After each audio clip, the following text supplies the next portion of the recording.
So thank you everyone for joining this call, and thanks to Job for her team for giving us this opportunity to project the best practices that we have been following to accomplish some of the key milestones in last 2 years.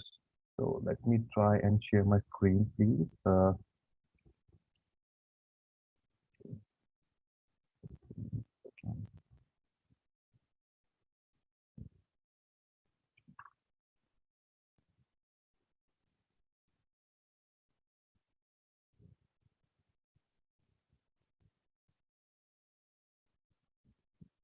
I hope my screen is visible. Yes, it is. Perfect, perfect, great. Thank you. Uh, as an organization, though for those who do not know about Beam Suntory, so Beam Suntory is one of the largest alcohol beverage companies in the world, and we make brands like we make and sell brands like Jim Beam, T-shirts, and we have the finest whiskeys in the world, which would include the scotches, a few of the top-notch scotches like Bowmore, Ardmore, and then Lefroy, and few of the finest Japanese whiskeys like Hibiki, Yamazaki, and then I mean the list is really humongous. So we have a lot of brands across the globe that we sell. Uh, as an organization, definitely we have a very diverse culture because we have our footprints in a lot of countries across the globe, and every country has their own diverse cultures which they follow.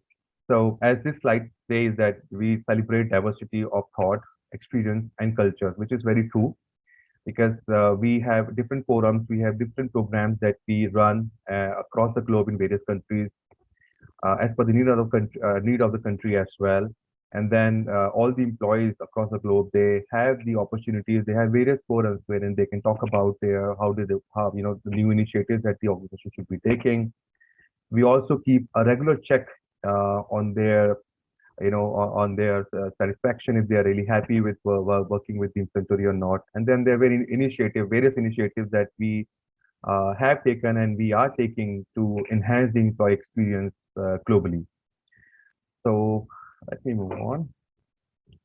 So this particular slide talks about few of the key aspects of our organization. So as it's the top block says that our mission is to inspire human connection. So definitely we so I think in various ceremonies definitely a lot of places, a lot of countries, based on the culture, they enjoy having a drink or two with their friends, with their family members.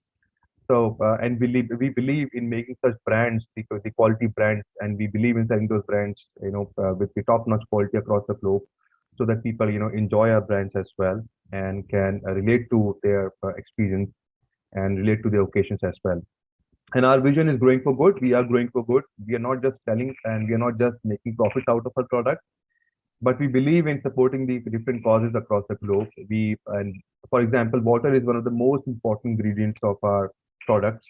So we are supporting a lot of causes across the globe in various countries to support the initiative being taken by various NGOs, to enhance the quality of water as well, and to look at various other streams and various other initiatives to sort of increase or reduce the usage of water, and how we can actually give provide the best quality water to various people, specifically in countries in Asia and Africa, wherein definitely there is a dearth of clean water. And on top our top values, would are we unleash our Yata Minhare spirit. So Yata Minhare is a Japanese term which means let's do it. So we believe in that. So we are a very fast-paced organization. This Beam Suntory organization was actually originated in 2014 when Beam and Suntory Holdings they merged. So Beam happens to be an American company and Suntory Holdings happens to be a Japanese company. So when this company merged, then we definitely took a lot of good values from the both the cultures, and that's what we sort of integrated into this organization.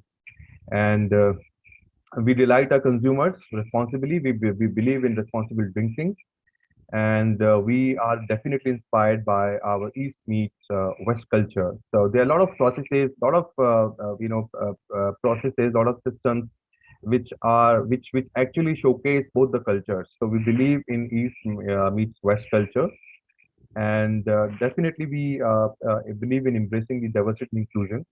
And one of the important things which I also highlighted, we believe in giving back to the society as well. And our number one priority would be our people and our behaviors. And our behaviors are honor our legacy, build our future, put we over me, and be inclusive.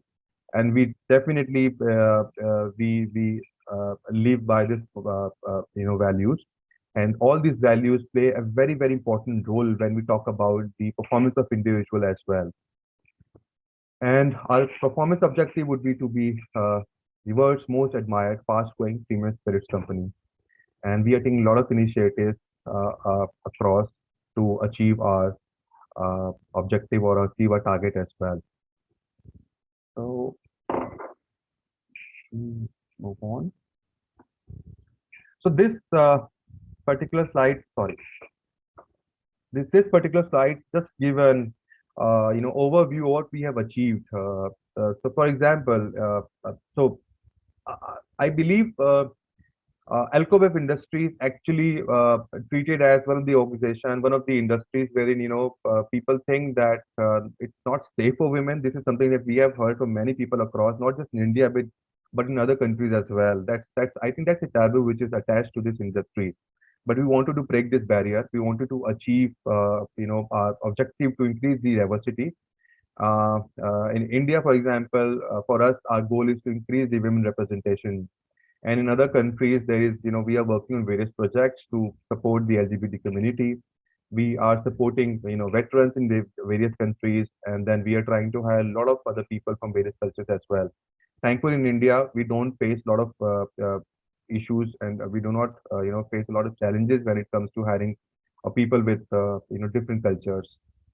Um so if I look at the left chart, then it says that in 2019 we had 13% women representation in India. So in 2019 we took a challenge to increase the diversity representation in India to 16% from 13%. And 2020 we know what happened. Despite of those challenges, we were able to achieve our target, by various initiatives, and our hiring, did not reduce despite of being into lockdown. In fact, when this lockdown happened, from the very next day, the next week when we were supposed to onboard a few people, we did not change the date of joining. We in fact looked at all the possible initiatives, all the possible measures that we could take to help our new joiners join on time. So which was very important for us as well. And we wanted to give the best possible experience to all the new joiners, despite being locked down. So all the teams, not just recruitment or the HR, I think all the teams, supply chain team, finance team, they all work together and to ensure that all the assets were also, delivered to the new joiners. And I think because of that as well, we were able to achieve our target. And after that, in 2020 end, we were given a target to achieve the diversity representation and increase the diversity representation to 16% to 20%. And I'm very proud to say that with the help of the leadership team, all the hiring managers, all the people in the HR and in various teams across the globe, because there are a lot of global COEs in India as well, and wherein the hiring leaders are sitting in different countries outside India. And with their support, we were able to overachieve the target by by around 300 basic points, and we were able to close the year with 23% diversity ratio. And if I were to talk about specifically 2021, then the out of the total population that we onboarded in India in 2021, 69% were the women population, which is really phenomenal for us because we were able to hire people, we were able to hire women in some of the locations wherein we never had any women representation, and our competitors even did not have the women representation in those locations. In few of the locations, in Uttar Pradesh, we were able to hire, our first, women colleague in one of the plants in Goa as well, which was definitely commendable, and we all are really proud of those specific achievements. Uh, Let me move on. So there are different measures, but that we took to achieve, to target our goals and to achieve those goals as well. And few of the key pointers I was able to mention here, and I would talk about these pointers. So as an organization, globally, we have different DNI workshops, that keep happening, and we have a dedicated DNI global and regional teams as well, which work with external forums, which work with various leaders across the globe in India, across the globe, and then they drive various DNI workshops to educate people about diversity, equity, and inclusion actually, and why these with why diversity, equity, and inclusion are important to any organization and for any team as well.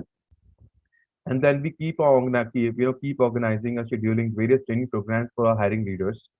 Hiring programs like unconscious bias training, hiring programs to educate hiring leaders on best interviewing techniques, which would vastly cover the topics like a few of the key topics that in my career of more than 13, 14 years now, I have seen people asking, different questions unconsciously, which we should not be asking. So, all those training programs that I'm talking about would cover those specific questions, the best practices that we should follow, because we believe in best possible talent, and we believe, in meeting people and leaving them with a on a good note. So anybody who is joining us should be really happy in joining Beam Suntory. Anybody who we are not able to hire should also be happy meeting our team, because that could also be, that person could be a consumer to us. Uh, and for one of the very, very important initiative that we took and decided and we were able to implement as well, we were able to ensure that we decided to have a diverse candidate slate for every role that we were hiring, and the diverse interview teams as well. So when I say diverse interview teams would meet people from, where both genders, meeting the candidates, people, and that particular interview panel must also have people from at least two different teams and people with various experience as well. So these are top two three things that we take when we work on in any role, any open opportunity, and when we decide on an interview panel. The next point was to have a focused target for everybody in the organization, not just for HR but for the leaders as well. And to achieve that, we decided to include diversity goals as one of the very important KPIs for our leaders as well, so that they can actually calculate the same KPIs amongst their team members, and we could dedicatedly target hiring diversity folks as well. Why this was necessary? Because we wanted to ensure that people at least try and meet, people at least start requesting the recruitment team as well to keep a diverse set of candidates. And this is one of the important biases as well. And this, that people would think that, okay, my last three or four folks were male in this particular role, and this is a tough territory, and women, would not be able to, work in this particular territory. So we wanted to ensure that at least they start meeting it and not start rejecting candidates just basis the name or the gender of an individual. And one of the very important initiatives, and thanks to Jobs for Her as well, we started participating in Women Career Fair to meet two of the most important objectives, which would be to showcase our employer brand, and to also meet the career aspirants and talk about our opportunities, and to see what kind of women we were able to meet, and what are the opportunities they would be keen to take up, and if they would really be interested in working with Beam Century or not. So this has also been really uh, great with respect to the achieving our targets and ensuring that we are consistent with our approach. And then the other thing was having the once we were able to achieve all these important milestones, we started sourcing. We started doing focused sourcing on various roles, and on a weekly or on a monthly basis, we also schedule or do the regular reviews with the leadership team to sort of look at the current progress versus what we decided and where we should be. And if at all any intervention from any leadership team member is required, we were able to, request for same, and we were able to mitigate the issues and the roadblocks that we were facing during our journey. So I think these were a few of the very, very important initiatives that we have been able to take. And one of the very important aspects, not just hiring, we also believe in keeping our, people happy, not just women, but everybody that we work with. And because it's not, it's because the most important thing is, rather than just bringing talent, the most important thing is, bringing the talent, and helping them achieve their aspiration, helping them achieve their career goals as well. For that, we run we have various training programs. We have various specific cohorts as well, which are, business specific, which are gender specific, when people can raise their voice, where people can talk about their feelings, how they are feeling. And then we also run various satisfaction surveys around the year to assess the satisfaction of employees, and various initiatives are also being taken to ensure that we are able to implement few of the finance policies and benefit program in place to help our folks, work happily with Team Suntory. So this was pretty much from my side, but I'm open to answer any question anybody has in this particular forum. Thank you. All right. Thank you so much, Nitin, for sharing. It's so lovely to know that Beam Sanctuary is doing all that it can to make it a more diverse workspace, right? And there is a question here in the chat, and that's by Jyoti. She's asking, what challenges have you faced while driving these aspects towards D&I? I think the most important challenge was breaking the myth associated to this industry. Even I have spoken in outside India, as for example, I look after the hiring for Asia Pacific. Outside India as well, I've heard people asking me, is it mandatory to drink alcohol in your organization, or is it a, is this space safe for women? So that was very important. And there are few things which we were able to do.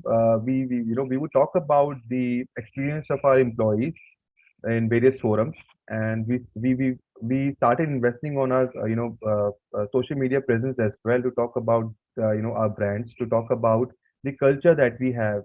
And we starting spending more time with people who had such apprehension, and that's how we were able to do so. The second thing was to take the buy-in from the leadership team, and I think it was an easy kill for all of us, because all the leadership team members, they were pretty serious about achieving our goal and target.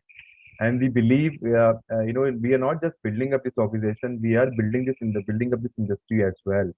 The more number of women would be, we are able to hire, I think they would be able to, as and when they would leave Beam Suntory, and if at all they would go to one of our competitors, they would be great in their roles. So these are, I think, top two, roadblocks that we wanted to first of all tackle, and we wanted to go with the flow there. Question from DivHErSity. What are the hiring priorities in the coming year with respect to building a more diverse workforce? I'm sorry, I didn't get the question. I think there was some noise at the background. Can you hear me now? Yeah, it's better. Yeah, DivHErSity is asking, what are the hiring priorities in the coming year with respect to building a more diverse workforce? Okay, so the first and most important priority is to sustain this growth. That I think sustenance is most important. We can definitely achieve numbers, and we can also talk about and brag about it in various forums. But how do we sustain that pace is very important. So to achieve that, we are looking at all the possible measures. So we are closely working with all the hiring teams. We know the forecast of upcoming roles as well in advance. We work very closely with the HR BPs and various hiring leaders, not just in India but outside India as well, who have their team sitting in India, to know the upcoming numbers, so that we can have the pipeline ready of diversity or the women candidates as well. Second, to have a pipeline ready of the talent. That is very important. To keep them warm is again very important to all of us. And the initiatives which we are taking are definitely revolving around it. And the reviews which I talked about are very, are helping us in keeping us, driving those particular agenda. All right. Thank you so much, Nitin. Keeping with time, I think it's time to wrap up with your session. But I'd like to tell all our attendees, we are in session, this is track 3, and we are discussing the most innovative diversity practices when it comes to diversity hiring. So if you have any questions that you would like to ask any of our speakers throughout the course of this workshop, feel free to send it in the chat. So with that, thank you so much, Nitin. Thank This you is very much, indeed, everyone. yes, it is indeed lovely. Thank you. Thank you for taking Thank the you. time. Thanks. Bye-bye. All right. So that was Nitin, and this is just the start of this exciting workshop because we all want to know what is happening in our hiring, right? How diverse hiring, what are the practices? And this we just now heard from Beam Suntory. And now taking stage, we have Ruby Varghese, who is the Associate Director, HR Talent Advisory, WTW. Hi, Ruby. Hi, Marissa. I Yes, hope I'm audible. you are, but I cannot see you. Yes, I'll just stop my video. Yeah.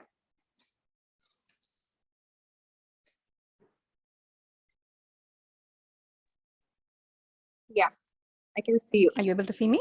Yes. Okay. All right. Okay. Should I start with sharing my screen? I think. Absolutely. Please go ahead. Okay.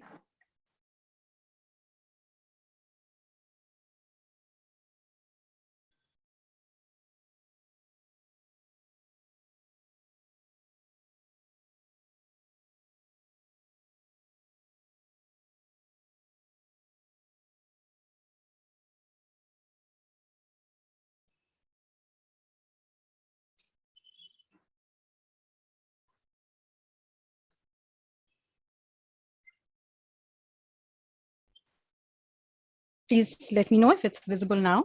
Yes, it is.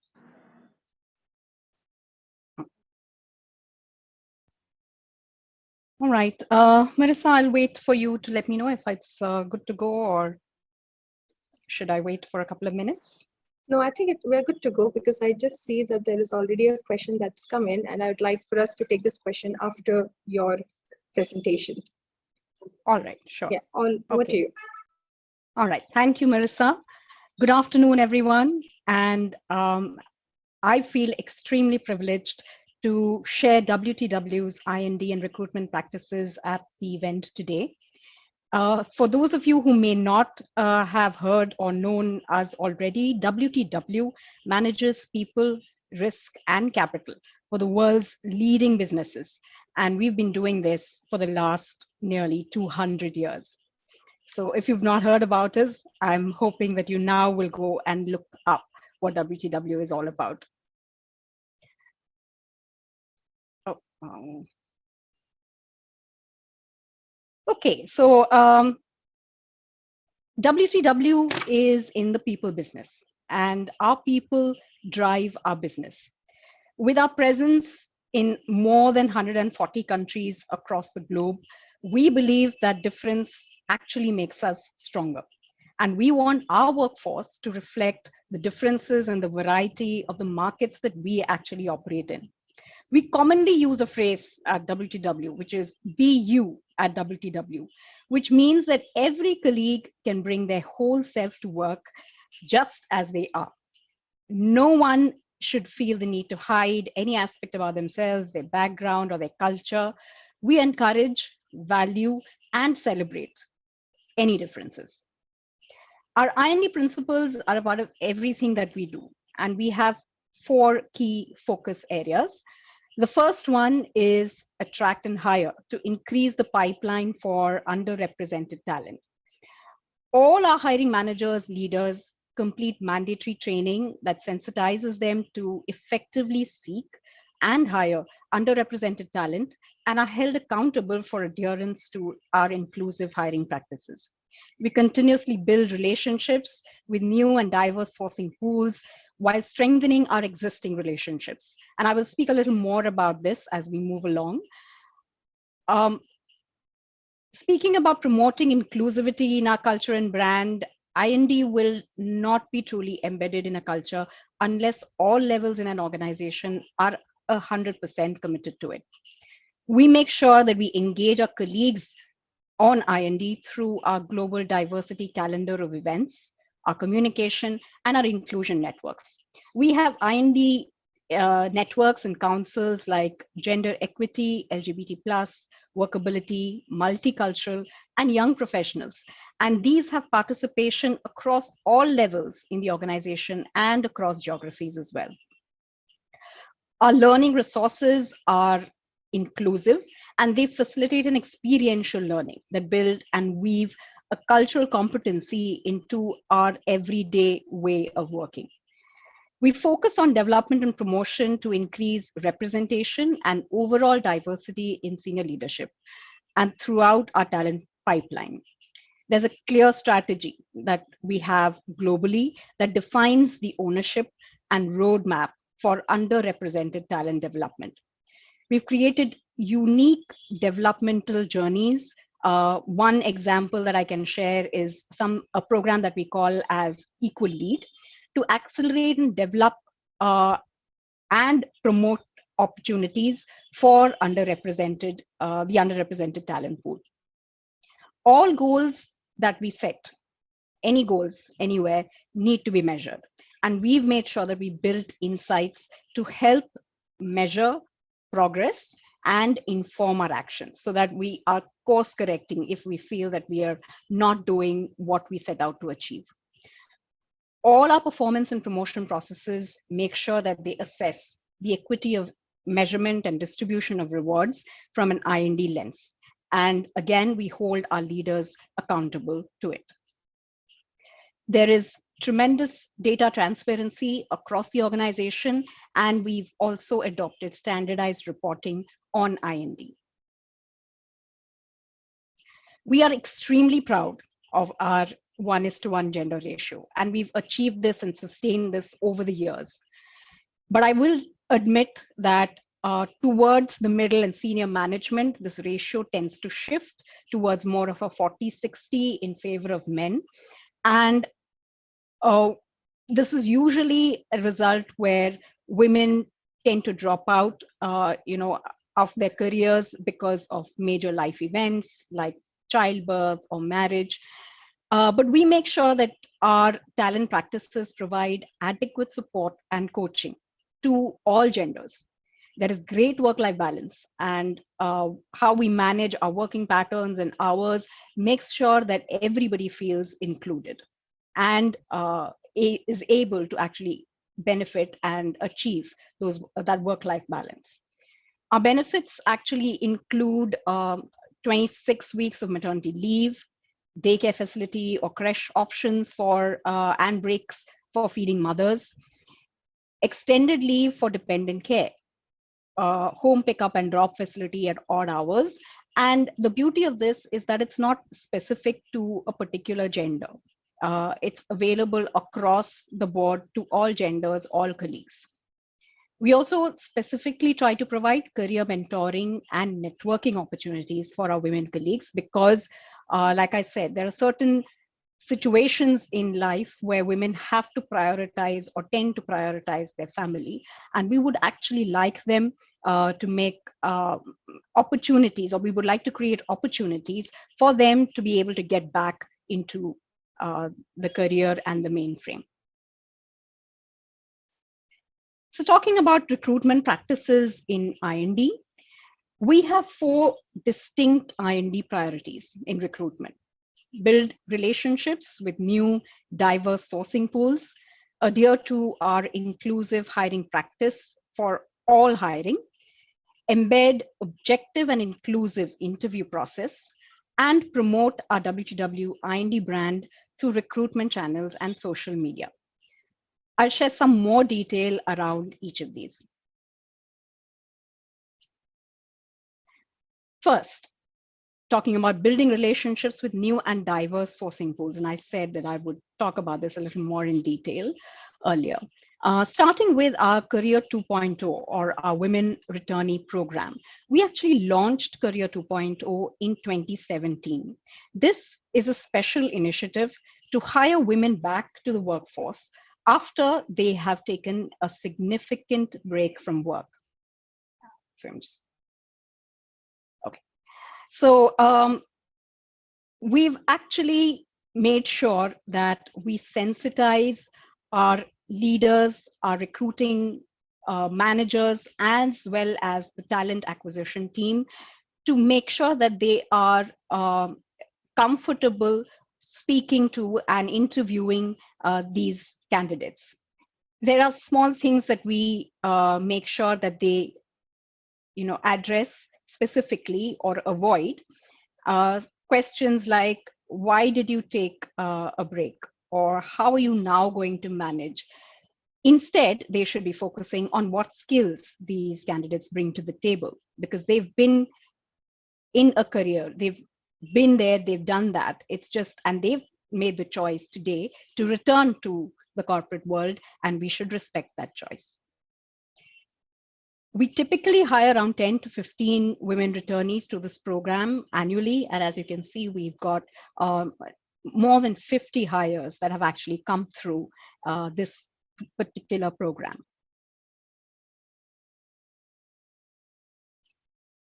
Speaking about our Armed Forces program, this again was a very unique and innovative project that we undertook. The objective of this program was to bring in a unique source of talent pool that brings distinctive capabilities and skills with their real world high pressure experience. Discipline, problem solving, teamwork, leadership, these are ingrained in our armed forces, and we wanted to benefit from that. We actually hired 4 colleagues who were retired officers from the Short Service Commission and had a management degree from premier management institutes. We looked at premier institutes like the IIMs, who in fact have very specific 6-month management courses for defense personnel who want to get back or get into the corporate world. The armed forces, as we would probably generally know, are associated more with the male gender. But despite this, we were actually successful in hiring 2 women through this program as well.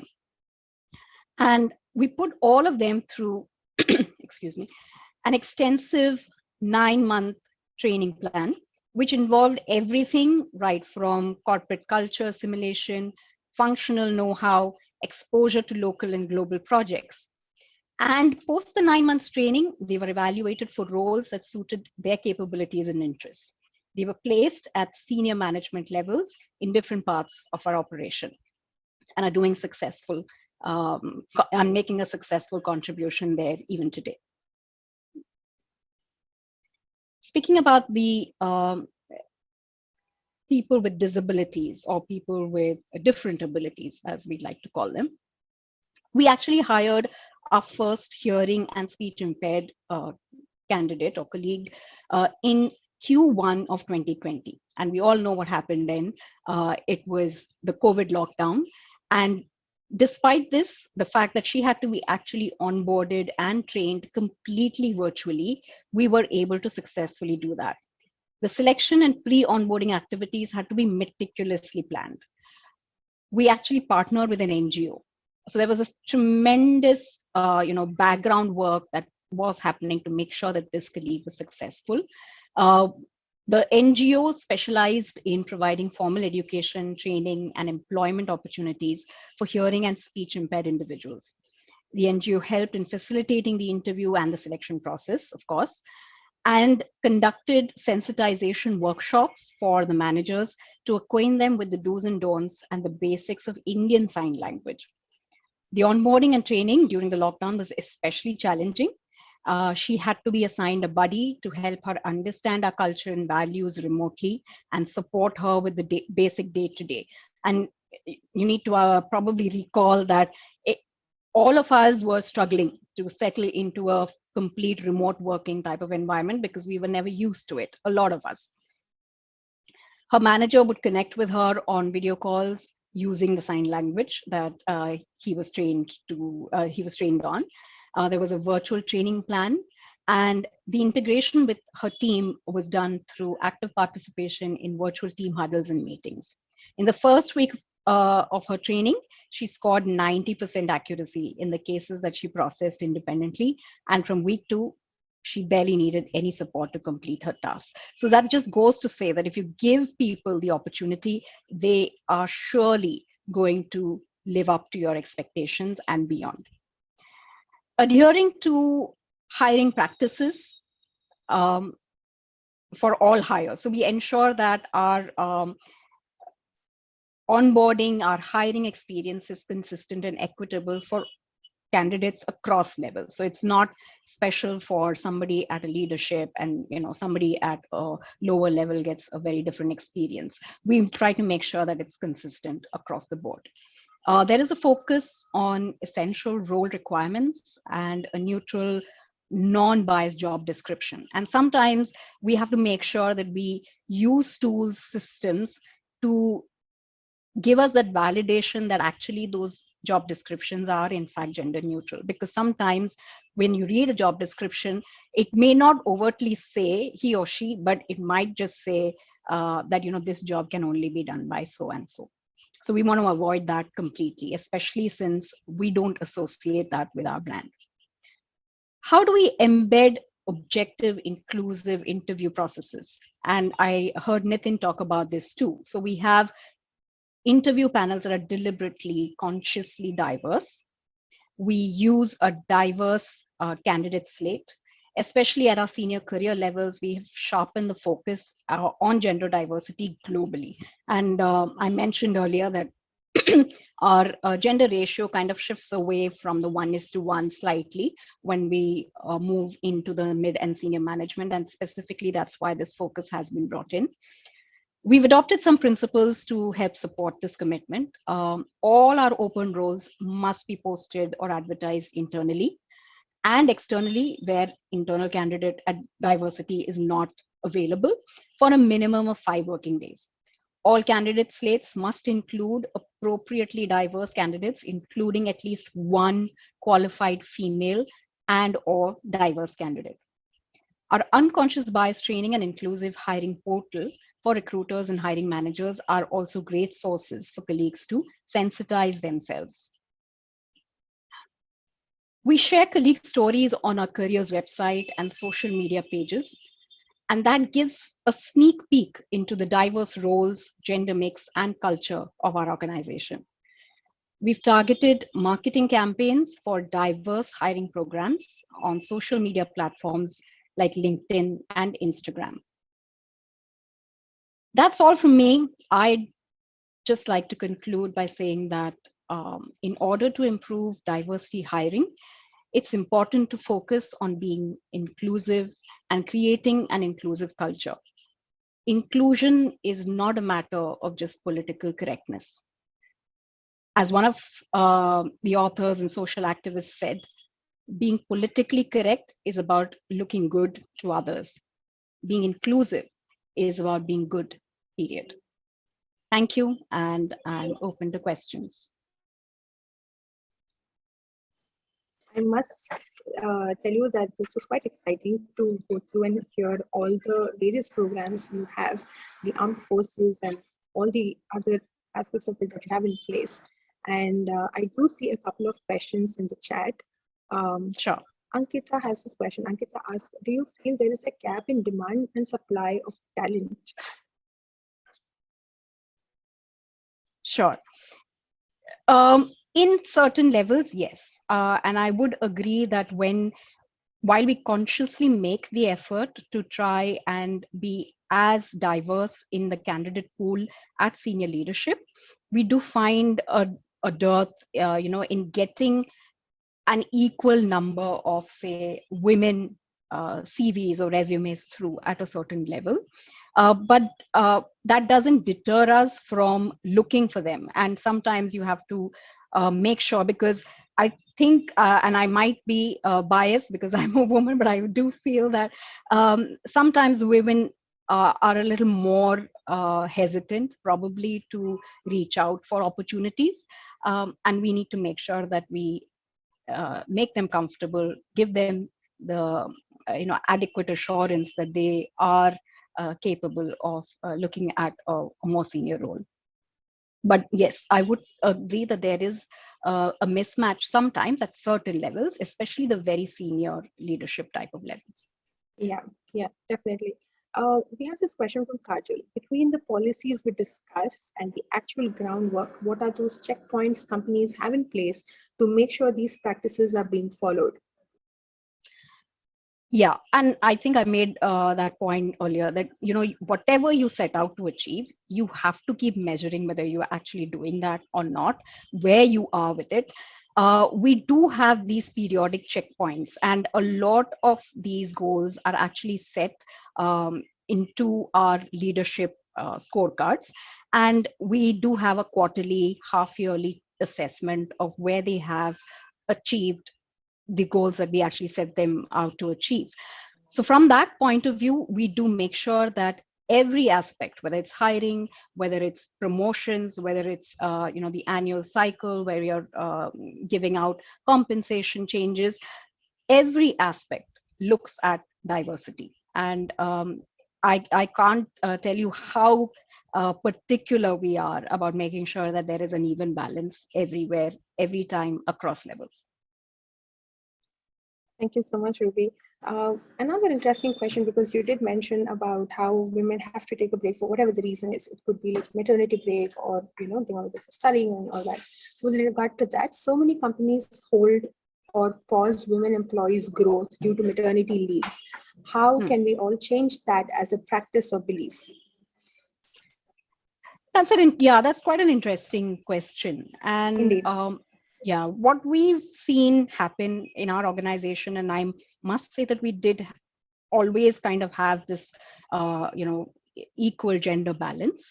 But the fact is that it's taken a lot of effort to kind of change the mindset of leaders when it comes to assessing performance, especially if somebody has been on a break, say a maternity break for a few months.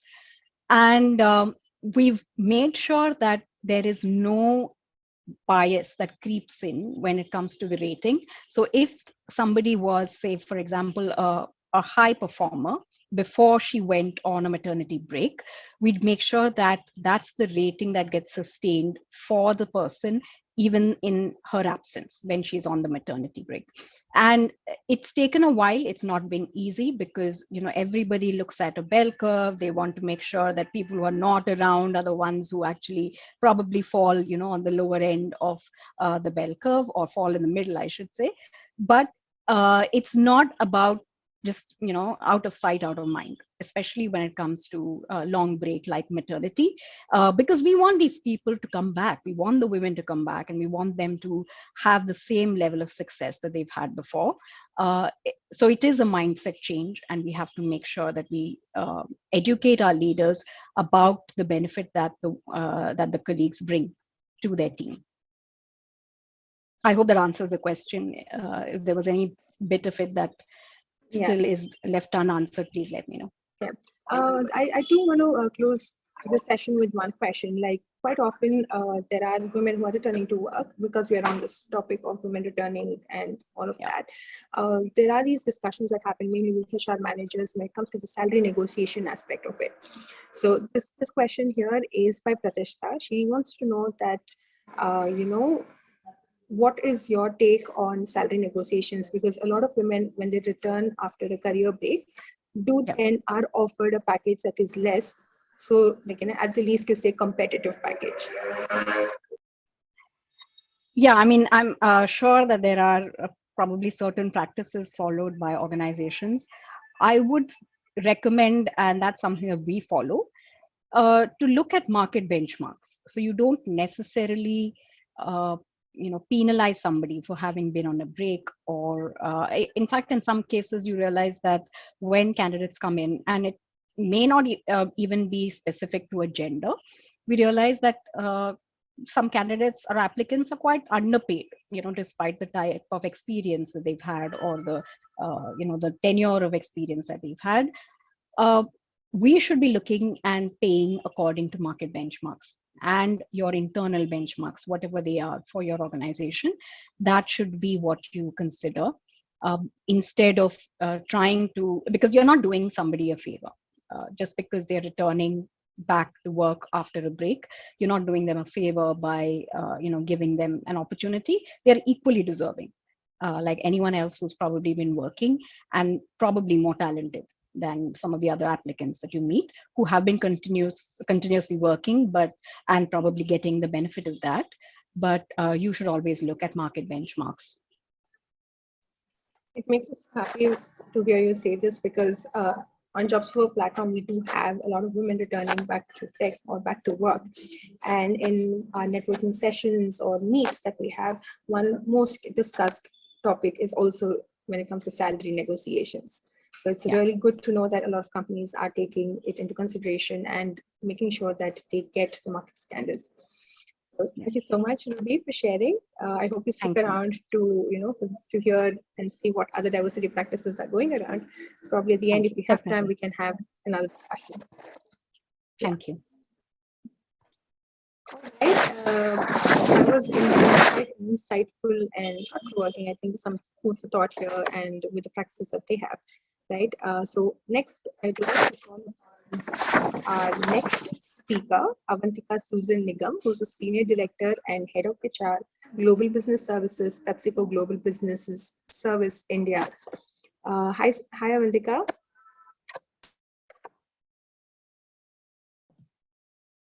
Hi, everyone, and good afternoon to all the viewers for this session. Yeah, just a quick second. Let me spotlight you. Yes, now I can see you. Yeah, so keep those questions coming to all the attendees who are joined in, and to the people who are joining in. In between, we are having a discussion on the most innovative practices when it comes to diversity hiring. I think a very interesting topic, and definitely good to know what are the diverse topics, the initiatives that companies are taking, so that next time when you go around or you want to implement something new, can take into consideration and form better policies as well. So keep those questions coming in for Avantika. We'll have it answered towards the end of the session. Over to you, Avantika. Awesome. Thank you so much. And I'll just pull up my slides. I'm very proud to be here today speaking to all of you and representing my organization, which is PepsiCo. I lead HR for our global business services for India. And this is a subject that is really, really close to my heart. PepsiCo is a Fortune 50 company. We are an $80 billion company with $23 billion brands. A lot of them, I'm sure, are brands that you all love and know in the markets that you've been in. We operate out of more than 200 countries and territories, and we employ more than 300,000 employees across the globe.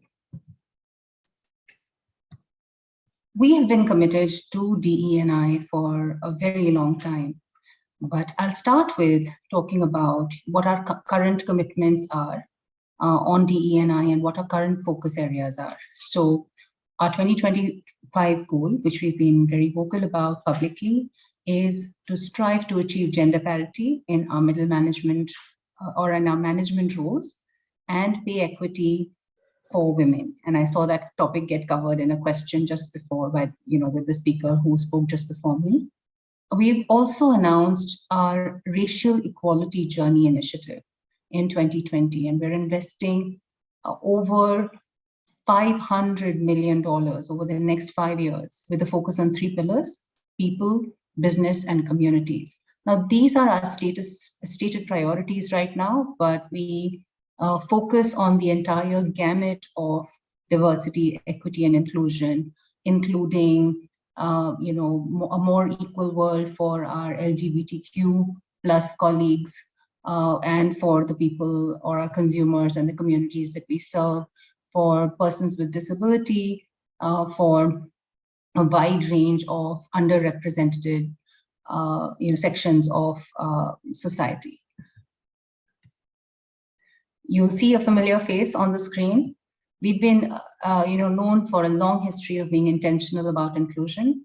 In 1962, we were the first American MNC to employ a Black vice president, Harvey Russell, and he retired many years later, and we still remember him through awards named after him that we internally give to teams and employees who have really epitomized raising the bar on talent and diversity internally in PepsiCo.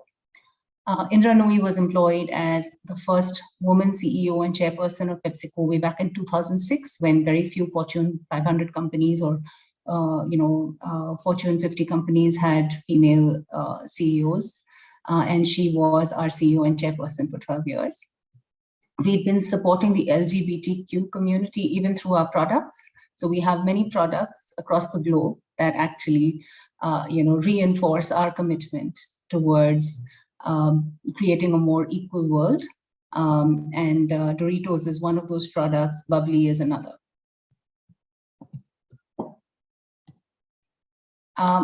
Many of you will be familiar with some of these concepts, but I just want to spend a minute or two on them. Why does diversity matter?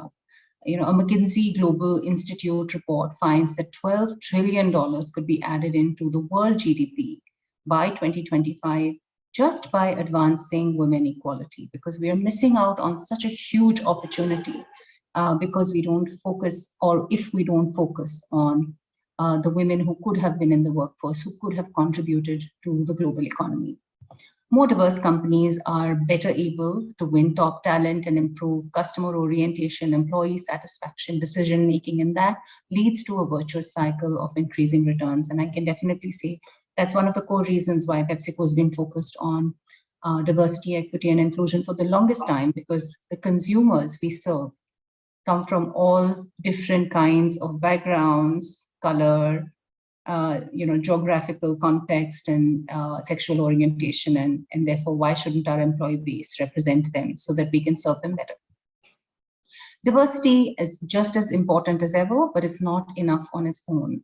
It's the first step in a continuum, and once achieved, will unlock our ability to further innovate for our consumers, deliver first-class services to our customers, and cultivate a workforce that reflects our communities. And equity is a state. It's much more than just a step. I love this image. It talks about the difference between equality and equity, where there are different kinds of people, and some people might be shorter, taller, more average height, or someone who really doesn't have the ability to drive a cycle. But if you give everyone a cycle, it seems like equality, everyone got the same, but that doesn't meet their needs. And equity is really about serving the needs of the people so that they're actually able to use what you've given them. So a child got, I forget what this is called, a skateboard, or I'm not sure. Someone who has a disability gets a different kind of vehicle and a different size cycle for people of different heights. So equity is achieved when our associates are able to grow and succeed, because they have the resources and opportunities tailored to their specific needs. And that's really a good segue into what PepsiCo really focuses on as far as diversity, equity, and inclusion is concerned. We want to create a space for people to be themselves, business partners to progress, and communities to thrive. So it's not just about our employees for us. We look at our employees, we look at our business partners, vendors, etc., and we also look at our communities. And so all of our actions actually cover all of these different segments of our stakeholders and associates across the entire spectrum. And one of the things we've been reinforcing globally is that we want PepsiCo to be a space to be you, right? We value the unique person that you are, and therefore we want to do what it takes to creating a safe space to be you.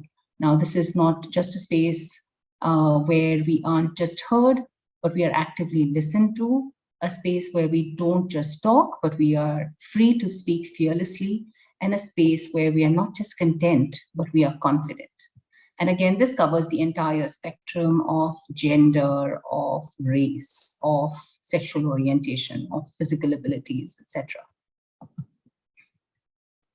Now I'll talk to you a little bit about the part of PepsiCo that I represent and am, work at.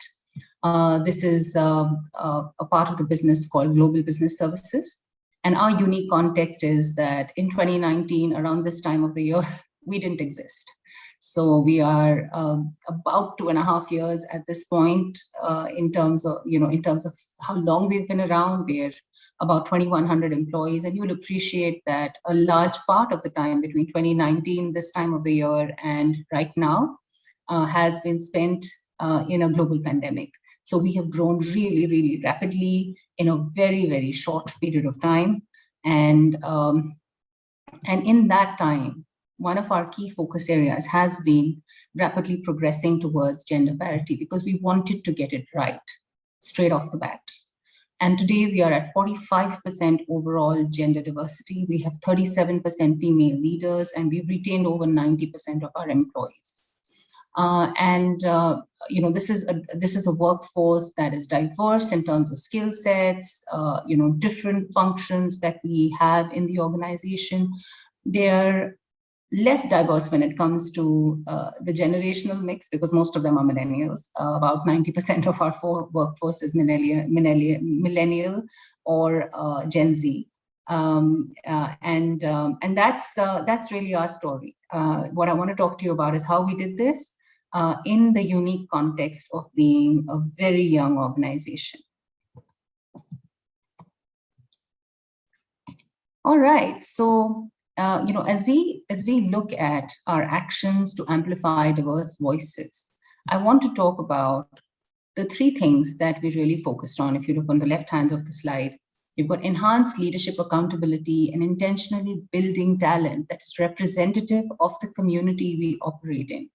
And in the community we operate in, typically our population mix is nearly 50-50, and that's really what we want to represent in our organization as well. We want to embed we have focused on embedding DE&I in the entire talent life cycle, not just while hiring, but also while looking at roles that are being given out to employees, promotions, looking at compensation, coming back to pay parity, exits. Are we retaining all kinds of employees at the same rate, or is there some trend there that we need to address? It's not mentioned here, but also capability building, succession planning, developing talent. And the last one here is tapping into the power of employee volunteering. And that's one of the things that has really helped us, because as a new and young organization growing at breakneck speed, we didn't really have vast resources and time available for a lot of people to dedicatedly focus on this just from HR or just from some hand-picked volunteers in the organization. We needed the entire organization's weight behind this.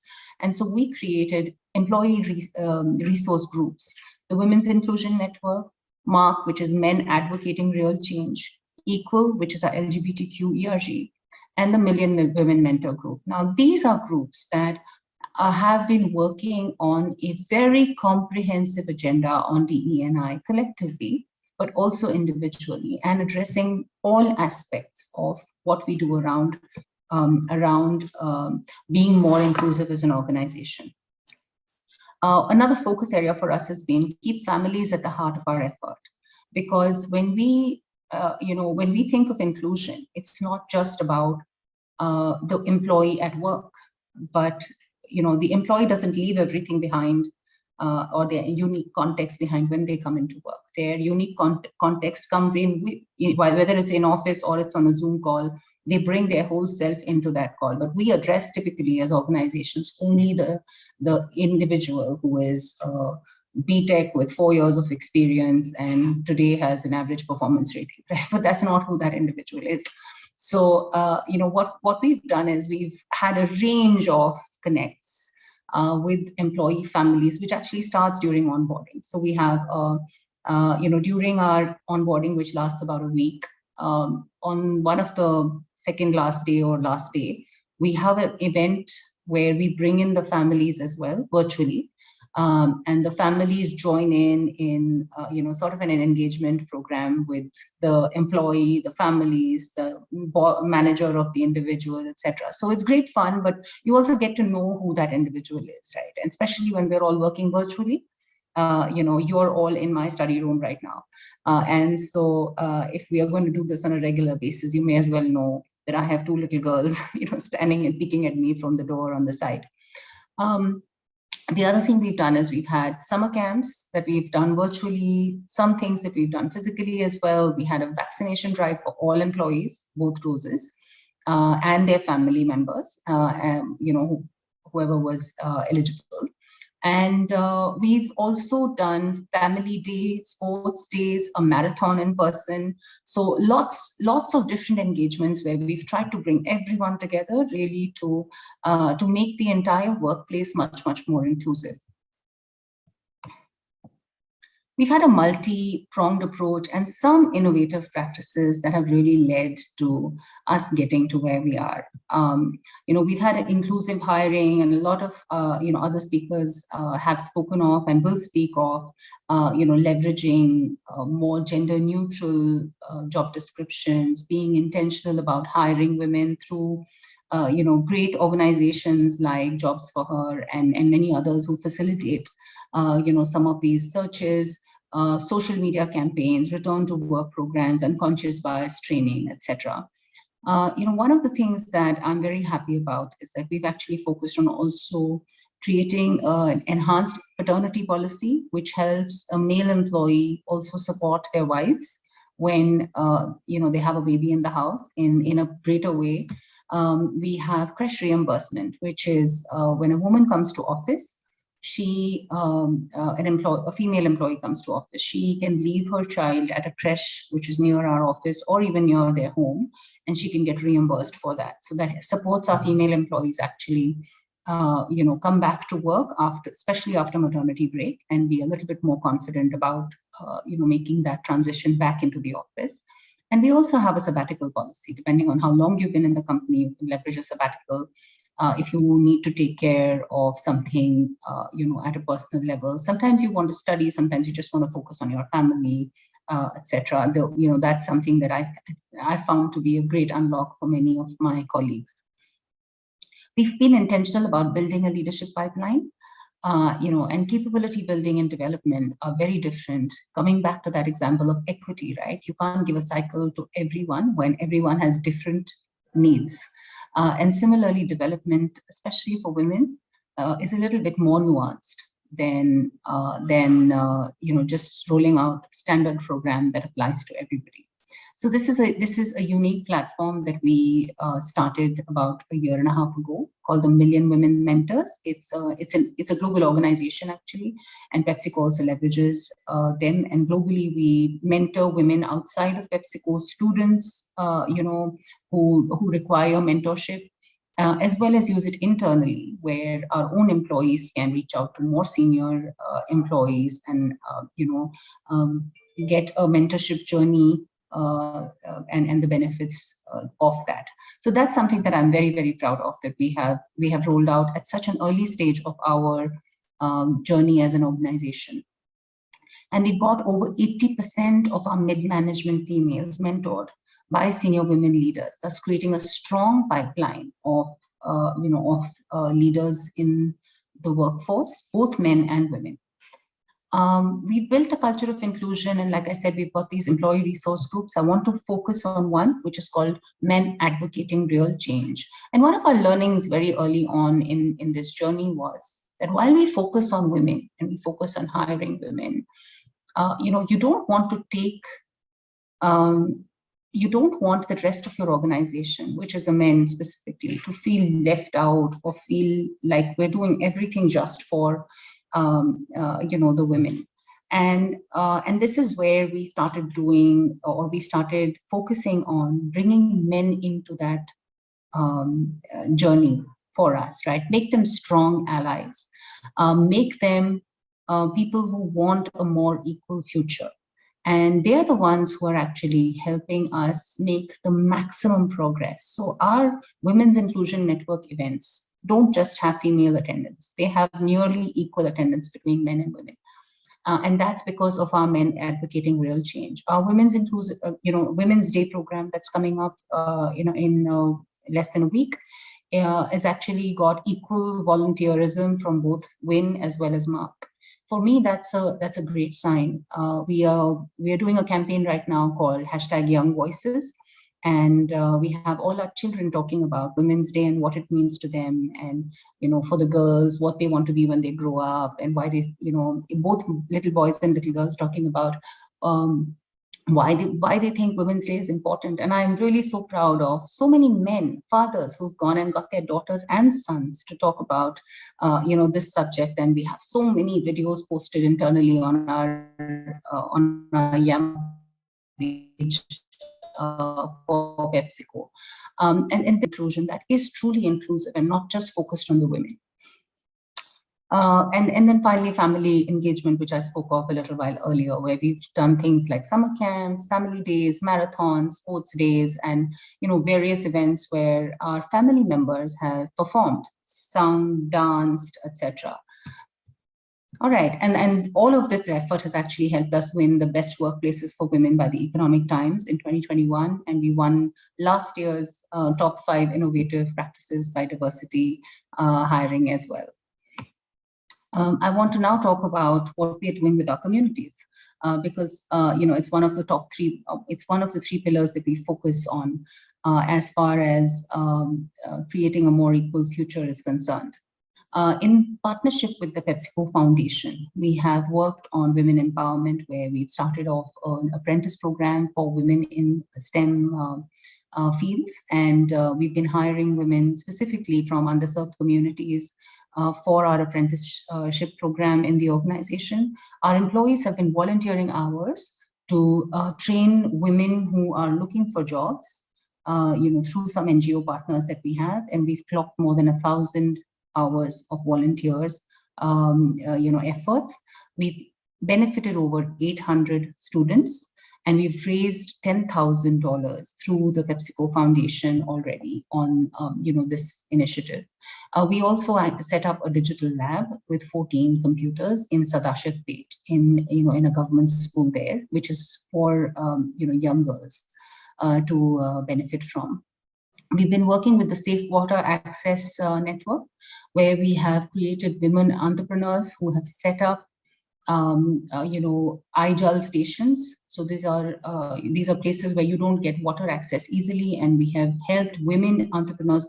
The middle picture here, we've helped women entrepreneurs actually set up these Jal stations, and then they sell water at a very reduced price, which increases access for the communities that they live and serve in, and also helps them earn a livelihood and makes them so much more confident about their futures. We've supported over 300 women through this, through this initiative, and 250,000 people have been impacted through this program. We've done other work around, being more inclusive, related to giving ration kits to migrant workers and COVID-affected families. We've done meal packing events that were done by our families, actually, employees and their families, to give out meals to people from the underserved communities. And we have a green team internally that's focused on sustainability and the environment, and they're working on cleaning up lakes around us and areas around us, as well as increasing awareness on that subject.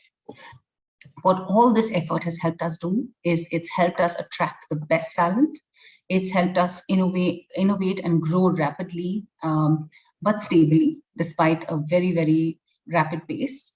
It's helped us with better engagement for our employees. Our employees love the connection to a sense of purpose and the ability to make a real impact in the communities that they serve, and it's helped us with better retention.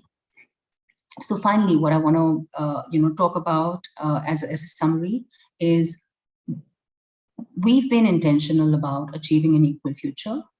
And we know that this will not happen organically. This needs special effort. We've focused on leadership accountability in building a diverse workforce.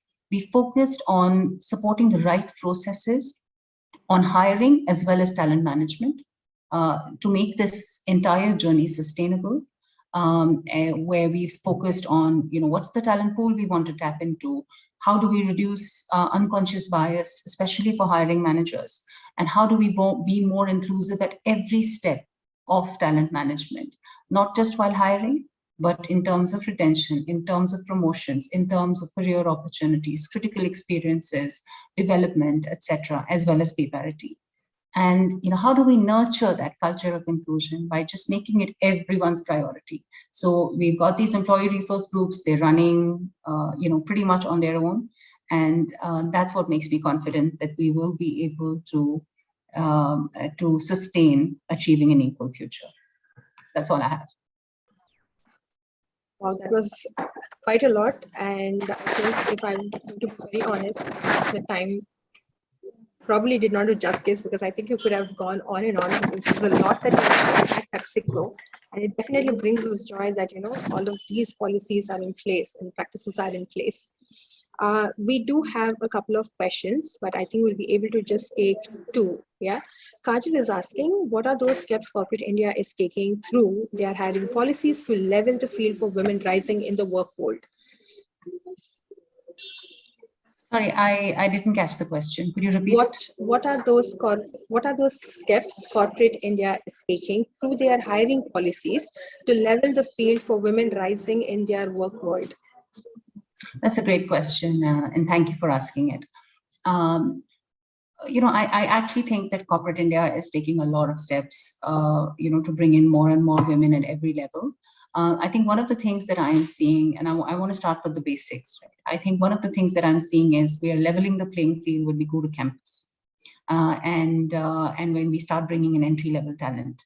And what that's doing is when we go to campus now, our campuses, the universities, etc., they are talking about gender parity when they are saying, come to me to hire. And again, for me, this is very, very important, because that's the entire community is getting more aware that we don't want to just hire one gender versus the other. We want to make it more, more equal. I think from then on, we see a huge focus area, focus on then holding on to this talent, because when you bring women into the workforce, it becomes, there are a few times through their career or their life that they become very vulnerable, to leaving the workforce. When I left, when I got married, I had to relocate, and it became difficult then for me to think, at first I didn't want to, because I was doing well in my career, but then again, now this was a disruption and I had to join another company, right? So companies are becoming, more flexible. They're giving different options to their female workers so that they may not need to take a harsh decision as far as their career is concerned, and help them through that journey. I think at the senior levels, we're being held accountable by our boards, by our, by our governance bodies, to show that we are, we have more women in the workforce. And that's the place where it's a little bit tougher, because the pipeline is not so strong. And so that's where I think all companies are coming in together to try and, bring more and more women from mid-management into senior management. That's the one which needs the, the maximum work, I feel. But this is a great question, and it is a focus area, and I think it's going to be a journey. While ago, when we had Ruby presenting, we did discuss this question about there being a mismatch with the demand and supply of talent. There is a question here by Kirti. I just want to tie it with this, because I want to know that there are challenges when it comes to hiring women at leadership positions. So Kirti wants to know, what are the challenges when it comes to hiring women at leadership positions? But I do want to bring in the angle of, is there a mismatch here when it comes to hiring women for leadership roles? There's a definite mismatch. So it's like finding a needle in the haystack most of the time, right? So if you want to go out and look for a particular role, factor in at least 2 months more if you want to get a woman, right? Because it will take longer. But I think while there is a mismatch, I think companies are becoming more and more open to absorbing that 2-month vacancy, rather than saying, okay, let's just go and hire the first person we find. Right. That is amazing. If you're around, and this goes to all our attendees also, feel free to send in your questions for Avantika or for any of the speakers. And the speakers are also free to answer these questions in the chat.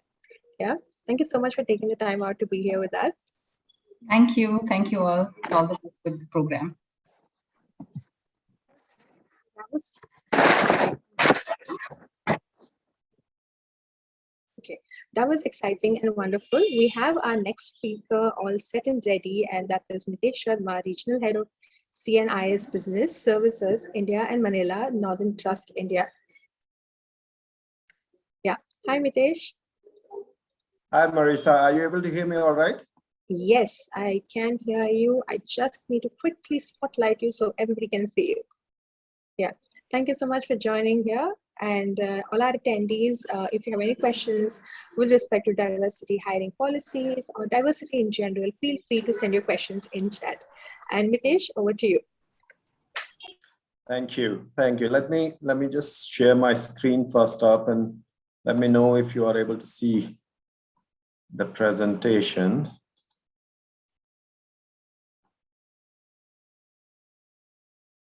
Are you able to see my presentation? Yeah. I just need to do it. Yeah, slideshow.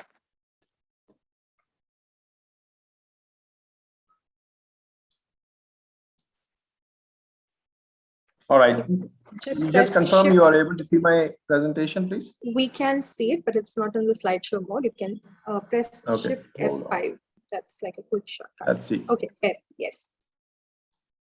Excellent. Well, firstly, thank you very much for having me here and giving us the opportunity to really, learn, of course, from the other panelists who have spoken, or speakers who have spoken earlier, but also to share what we have done from a Northern Trust perspective. A very good afternoon to everyone, and I'm here to give you a little bit of a view in terms of what we have done differently as far as our diversity practices are concerned from a Northern Trust perspective. But before I dive into this, the meat of the presentation, I thought it would be a good idea to just give you a little bit of a view of what Northern Trust does and our history as such. So if you look at the slide, this will give you a little bit of a view of our vision and history as such. So based out of Chicago, Northern Trust is over 130-year-old bank, and we have been here. We have built a strong culture and heritage over the course of all these 130 years.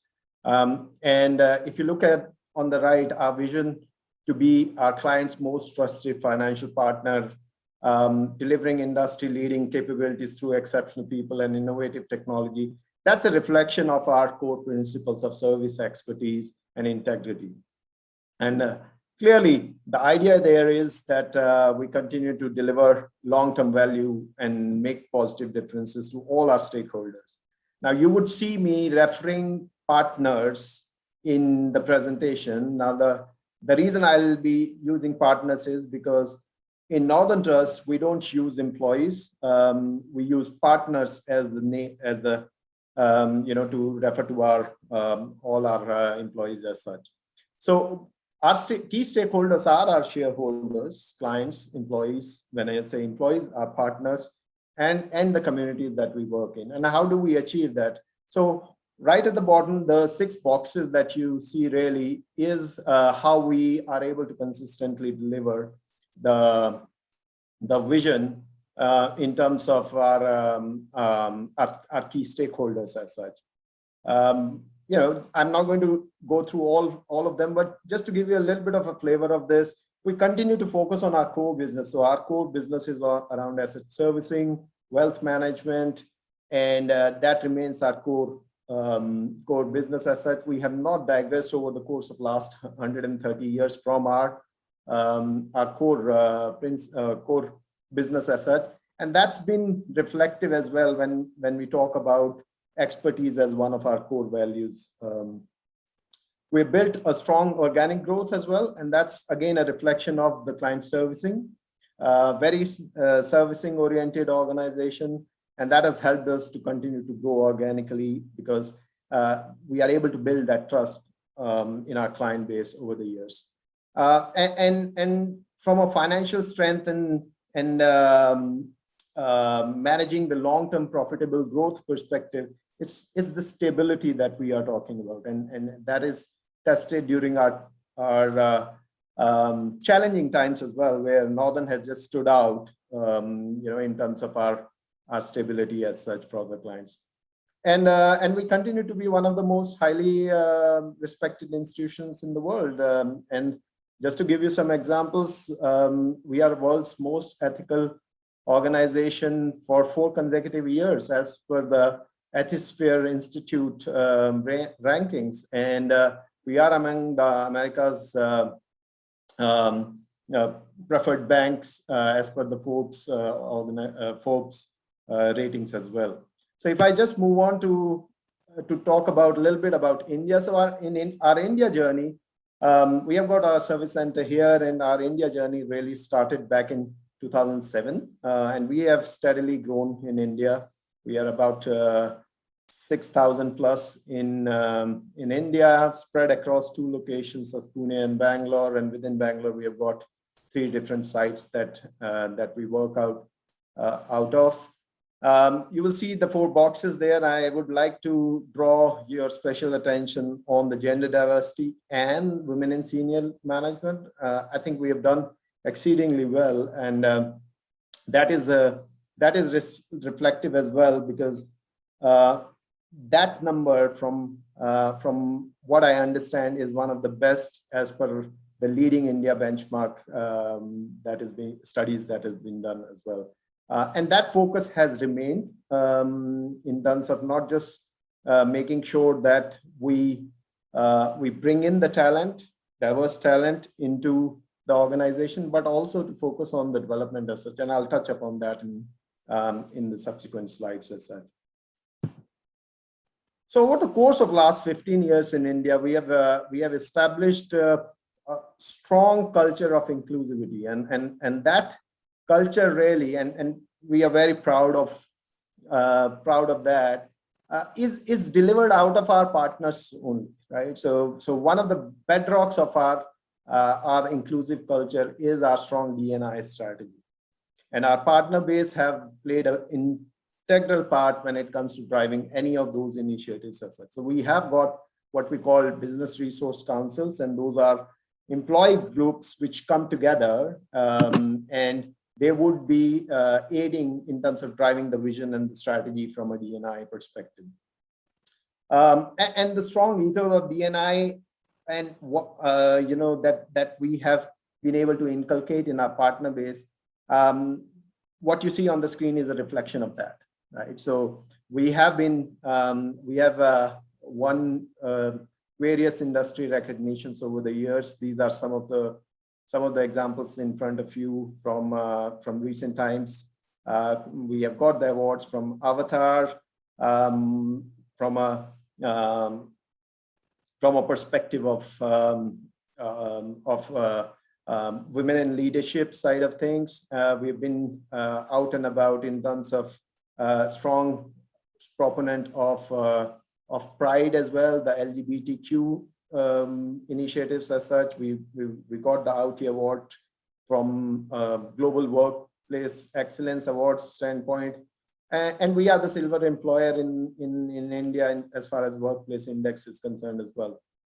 Now, from a D&I strategy perspective, I think one of the feather in the cap was that we were given a gold standard winner for excellence in diversity and inclusion when it comes to the shared services and outsourcing network. That's the SSON award that you would see, and that's a testimony of the strong ethos and the values that we talk about, and the culture that I'm referring to when it comes to building the organization as such.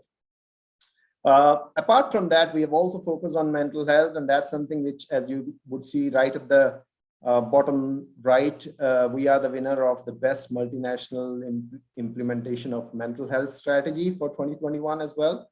And that's again a reflection of the diverse side of initiatives that we have taken as far as our D&I strategy is concerned. So if I move on and give you, move on and give you a little bit of a view into how are we attracting and retaining the diverse talent. What you see on the screen are some of the initiatives, if you may, or the targeted interventions that we have done.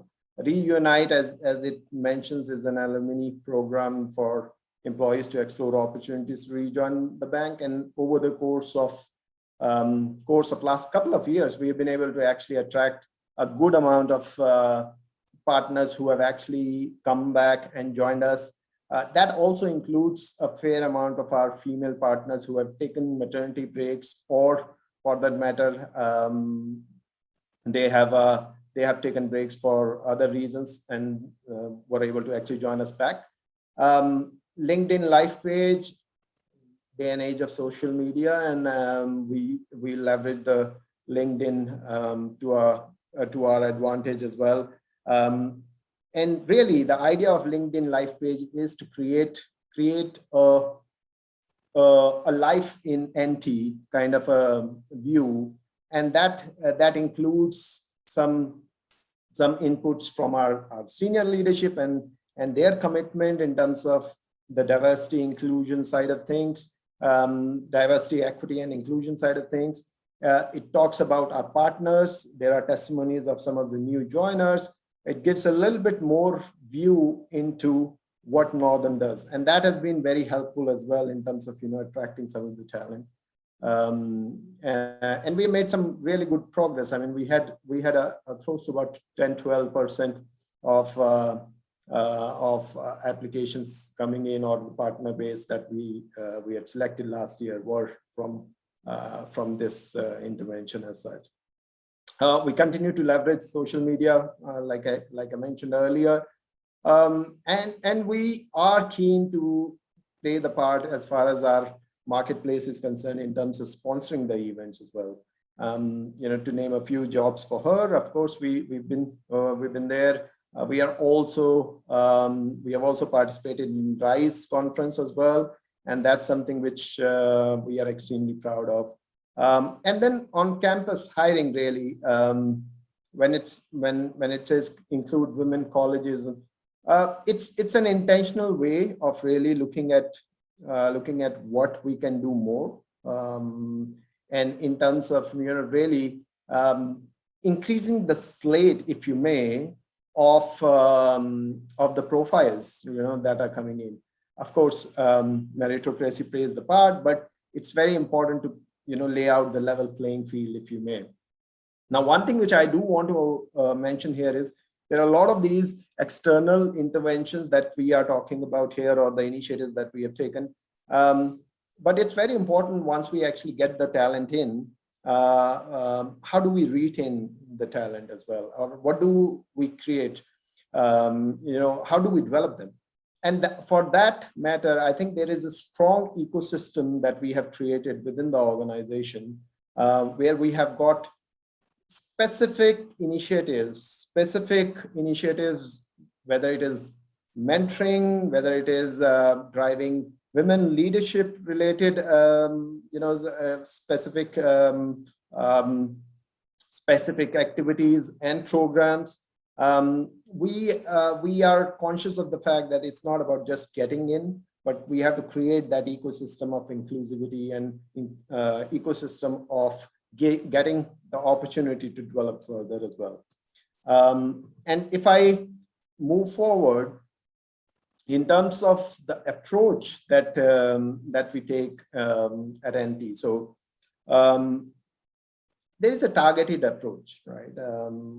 And as you would read right up there, we leverage various platforms. We spoke about some of the initiatives in the previous slide in terms of how we get, what different ways and means that we use in terms of the initiatives to get the talent profiles in. But it's also very important to then do a fair assessment as well. And that's where, to start off with, there's a diverse interview panel, right? So we have created a requirement, if you may, that we should have at least one woman interviewer in as part of our hiring panel as such. And again, the idea or intention there is to make sure that the unconscious bias, the thought process is more leveled out.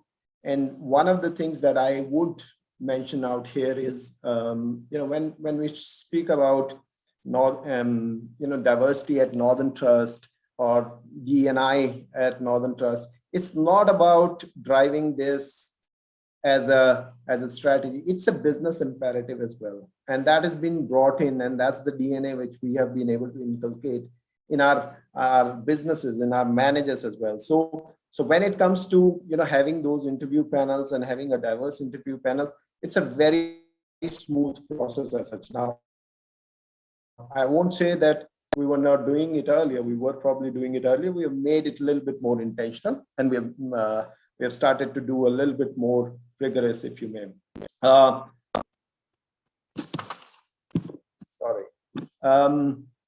Then we have got business influencing programs. So I spoke about the business resource councils. Those are partner-driven organizations in a way that we have created within Northern Trust. So we have got 6 different business resource councils focusing on disability, focusing on LGBTQ, women in leadership. We've got advancing professionals, and so on and so forth that we have.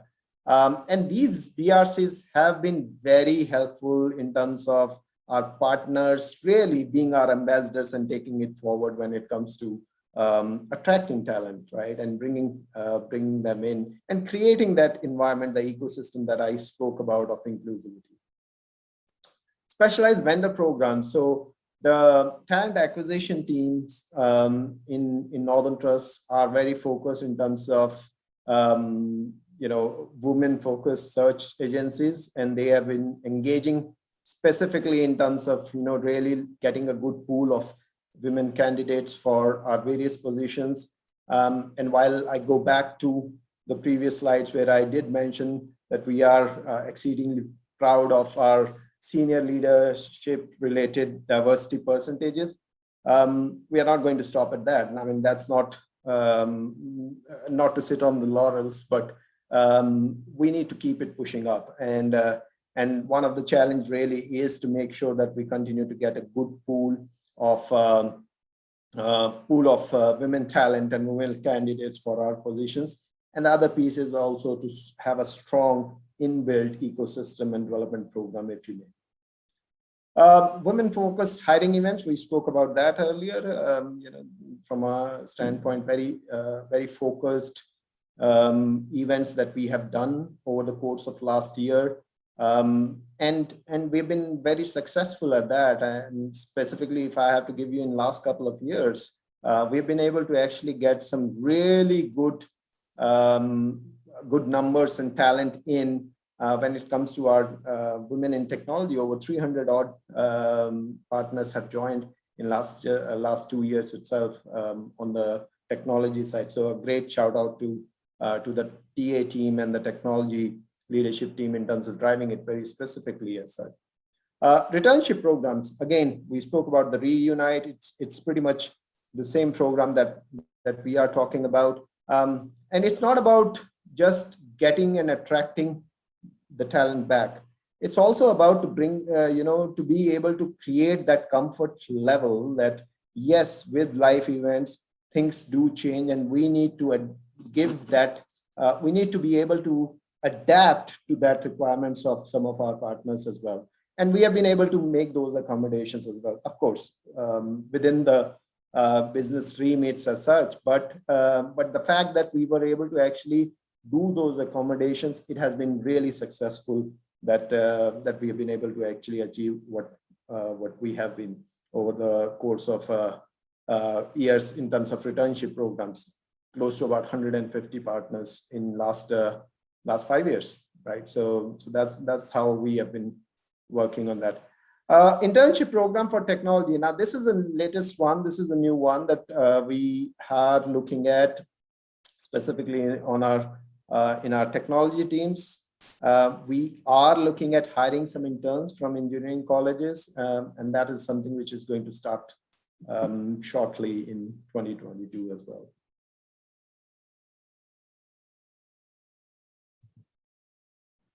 So what's our 2022 strategy as such? So like I mentioned earlier, it's not about just the external view. It's very important to have the internal ecosystem built to support that and continue developing on that. We are conscious that we need to actually focus on both internal and external as far as our strategy is concerned.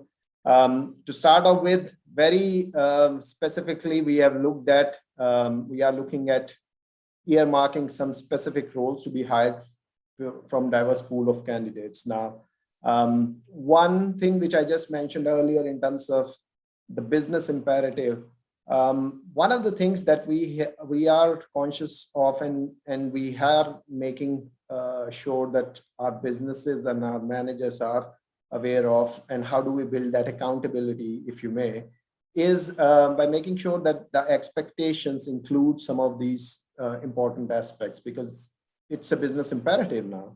So as part of that, one of the important thing is to look at roles where we can focus specifically on the diverse pool of candidates.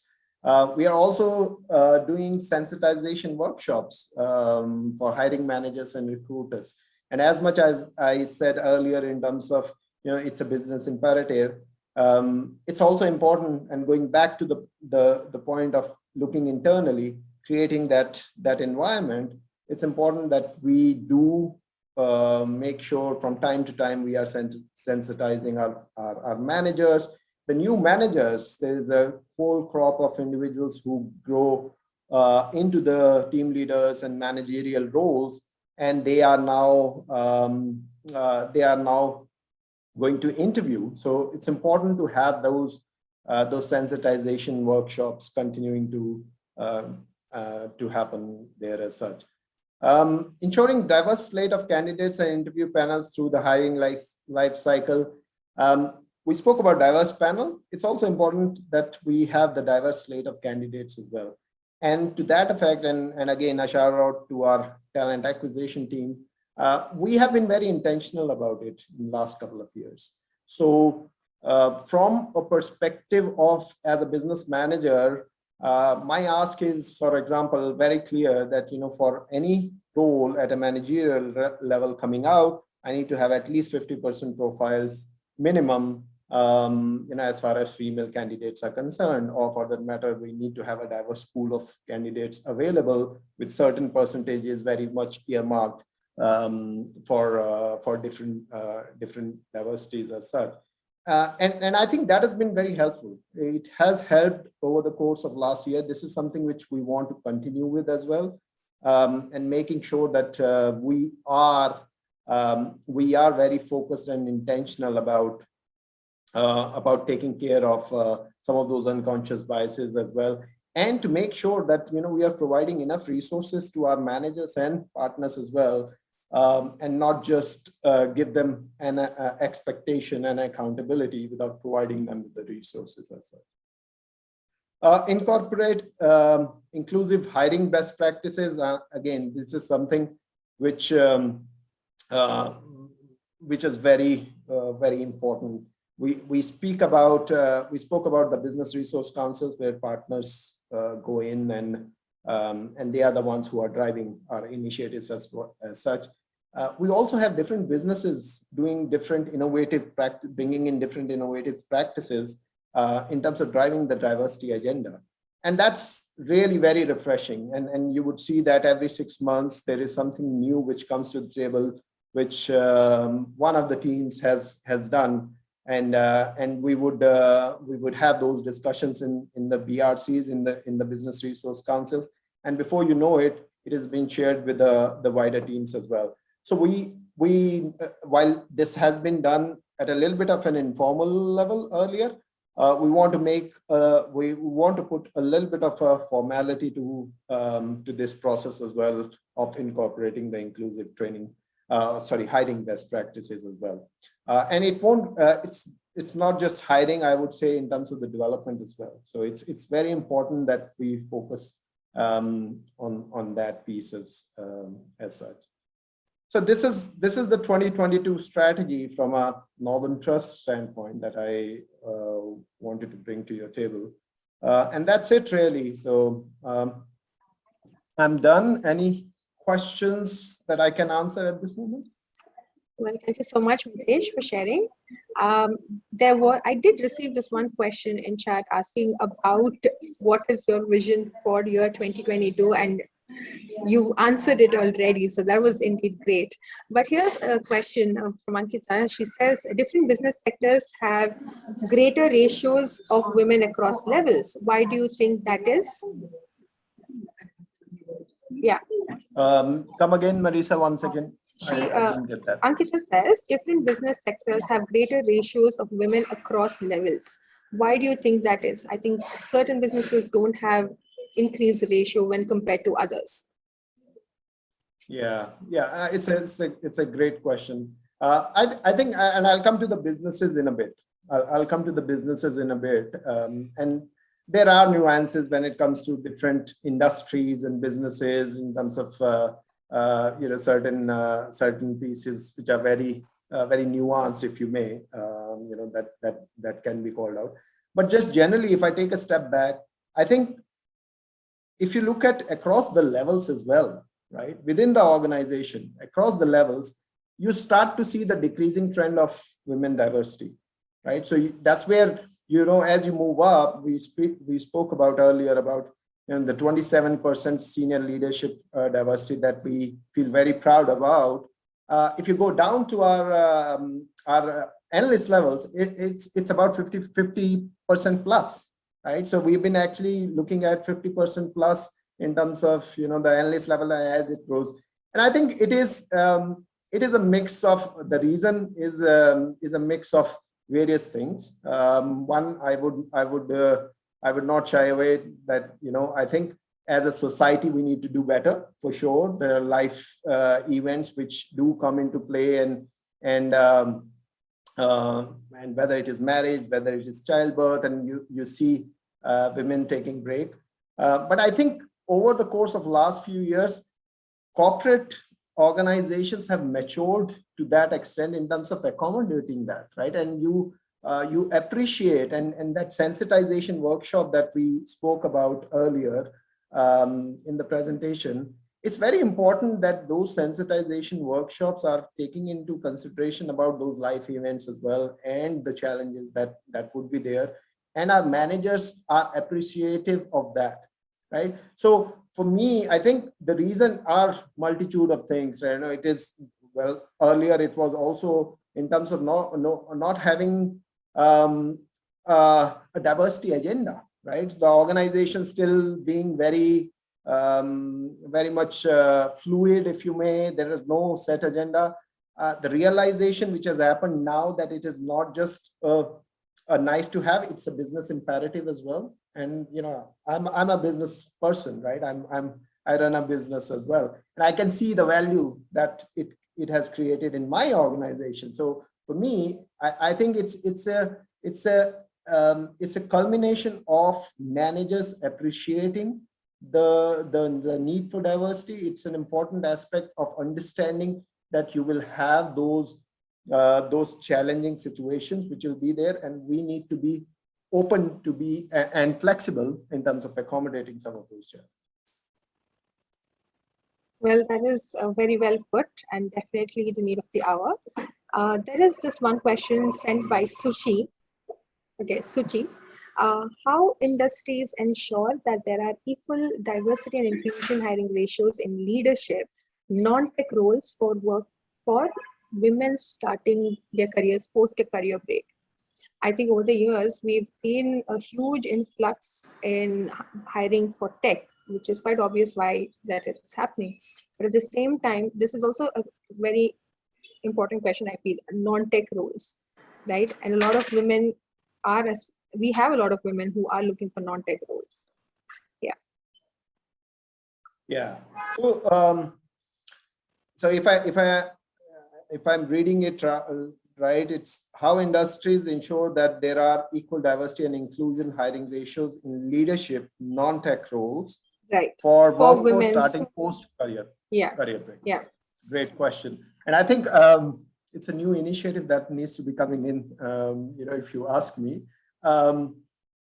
Well, I think, and I go back to this, there has to be a leadership commitment to this.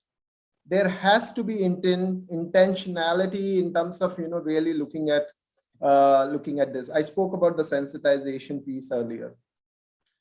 From a northern perspective, if I give you my, from a Northern Trust standpoint, I think we, in each of the businesses, all our business leaders have an accountability to drive the diversity agenda.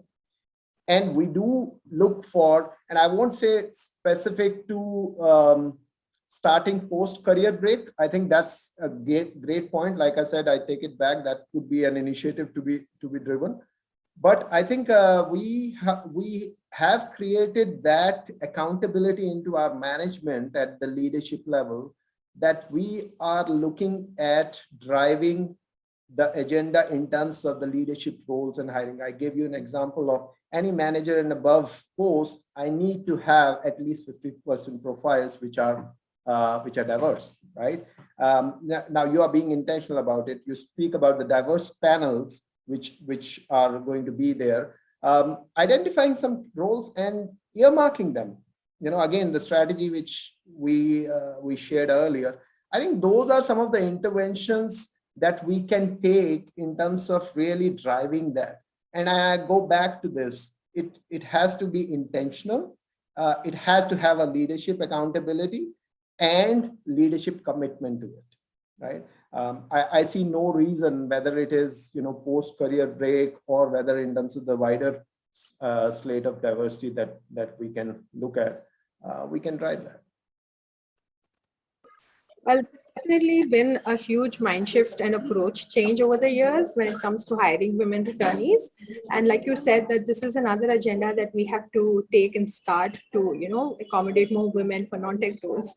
So I think with that, I'd like to close this session. Thank you so much, Mitesh, for sharing great insights and doing such amazing work at Northern Trust. Thank you for having me. Yeah. All right.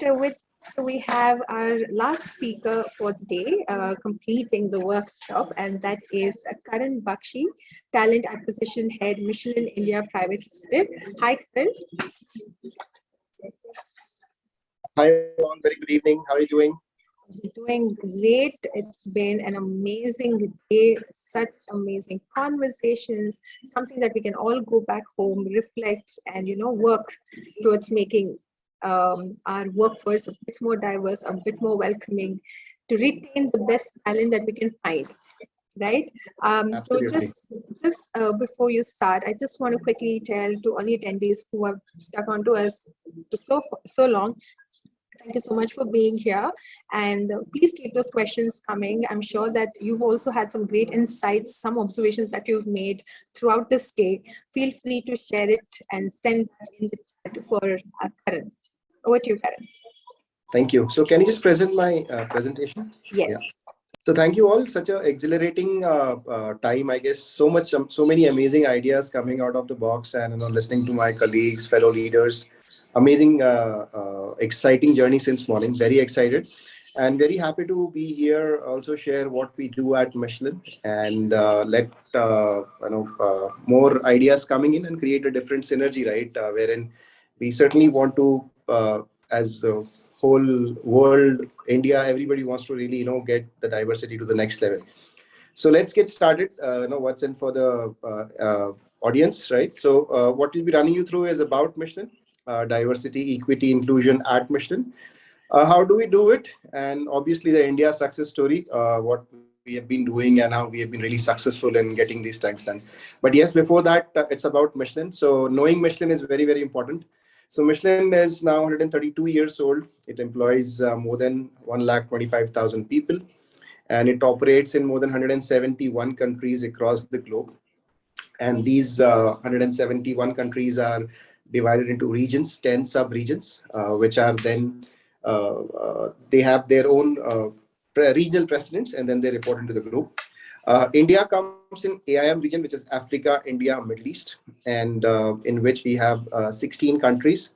And India predominantly has two large setups. One is our plant, which is in 300-acre greenfield project started in 2013. And we have a digital innovation technology center, which is based out of in Pune, which started in 2018. So I am based out of in Pune, and I take care of the talent acquisition and the diversity, equity, inclusion at Michelin. So with Michelin, it started as in 1889, and the founders are Edward Michelin and Andre Michelin. And if you can move to the next slide, please.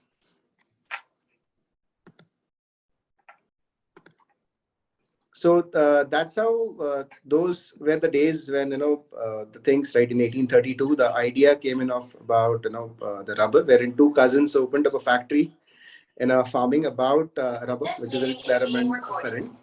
And this was on 24th May 1889, and the foundation of Michelin happened. And after that, it's been an amazing journey, and it's a part of the innovation culture wherein we have really gone to the next level and doing amazing in terms of growth space and the diversified businesses what we have other than tires. So though being tire being one of our the main core business, but the 2030 goal also says that beyond tires, and we are going to be going about beyond tires and the sustainable growth which we want to really. So there are two goals which are very clear about 2030 and 2050. So in case you can move ahead to the next presentation, next slide. So this is how the Michelin journey started. So wherein the thought was, why not build a tire which doesn't need to, which can be on air, and also doesn't need time, because at that times when the tire used to stick to the rim, it needed at least a day to service it in case there should be any issue, right? And that's how the idea triggered. And here journey is where we are all sitting. And if you see the next picture, it's about the Bibendum, wherein Bibendum is now one of the most known logos in the world, in the top 5. And this has been one of the favorites as well for me, and loving to be a part of this amazing company and be associated with such a lovely logo as well. So can you move to the next, please?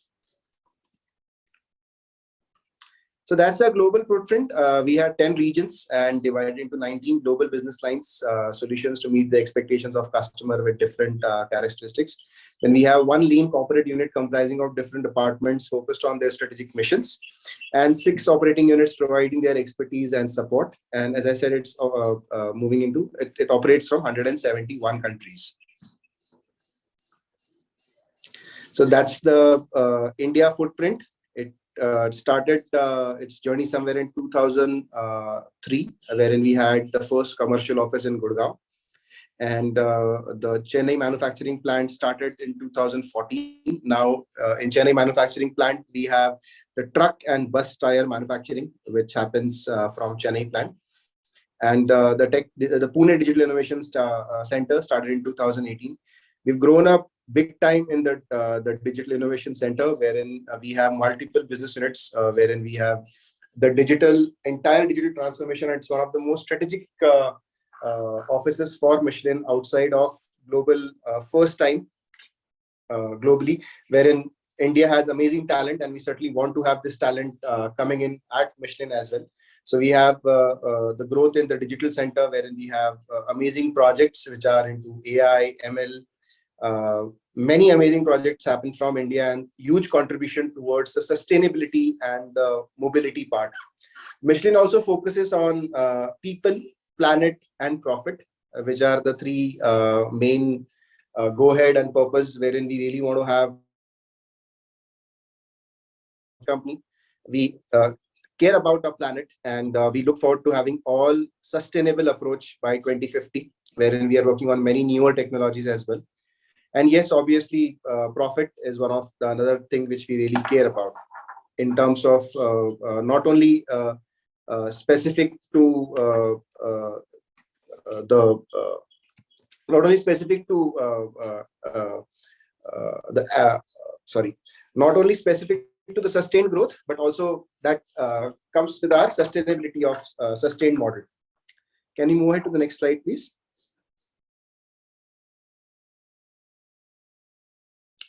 So life at Michelin, it's really amazing, and I've been here for a couple of months and really enjoying my journey. Amazing culture to be with, very people centric, and if I talk about, I can talk about on and on and on, but so many things which is at Michelin, and we also have. I'm at Michelin, wherein we take care of our people really well. In fact, our HR team is known as SP, which is service personnel, because we want to treat our people, as not as resources. So that's the main thing, wherein it starts from there. So life at Michelin is really cool, and we look forward, to the growth story and having more and more people coming and joining this growth story with us. Can you take it to the next slide? So the diversity, equity, and inclusion, right, plays a very important part at Michelin. And Michelin's creativity and innovation are fueled by the talents and the diversity of our workforce. And our relationship with our employees is built upon the shared value of respect, dialogue, passion, and trust.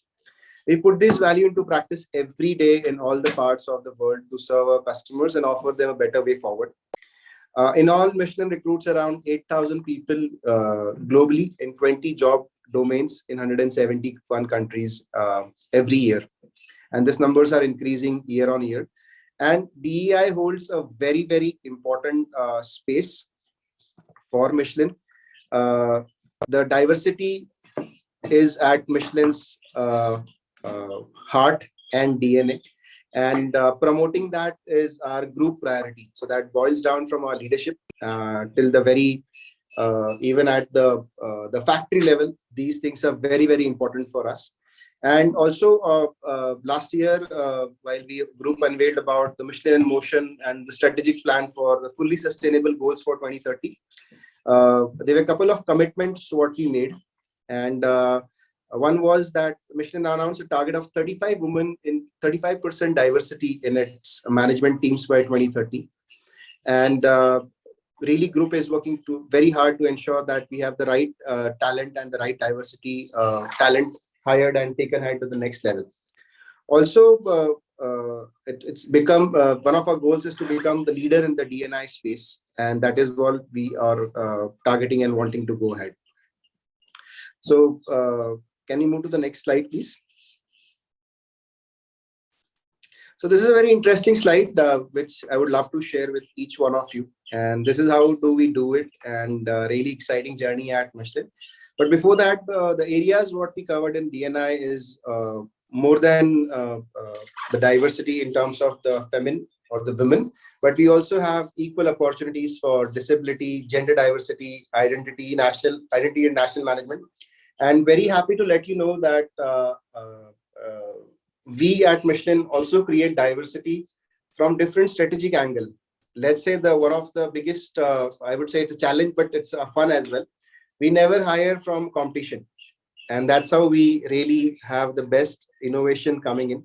So you will never have anybody coming in from a tire industry, right, joining Michelin. So it always has to be from a different industry. Despite that, we've been doing really well.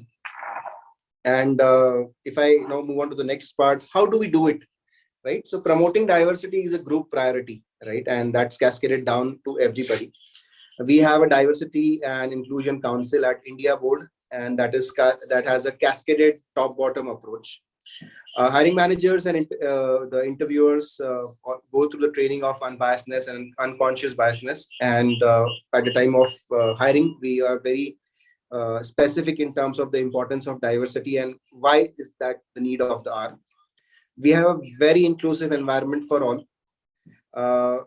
Most important is we try to have 100% diversity slate for all the interviews and before offers. That's one of the most important thing, wherein we get the diversity, obviously on merit, but yes, we want to get diversity candidates given a chance. Obviously, by different means, different thought process, different events, different processes, we really want to take it ahead to the next level. In terms of recruitment, again, the first set of submissions which goes should have diversity profiles of more than 50%. We leverage different channels. Obviously, we partner with, partnering with Jobs for Her is really amazing. And different channels, job boards on focus on diversity hiring. We have different events throughout the year. One of the big events which we are doing on International Women's Day is focused diversity drive, which will go on for 3 days, wherein we'll have only diversity interviews across Michelin in India.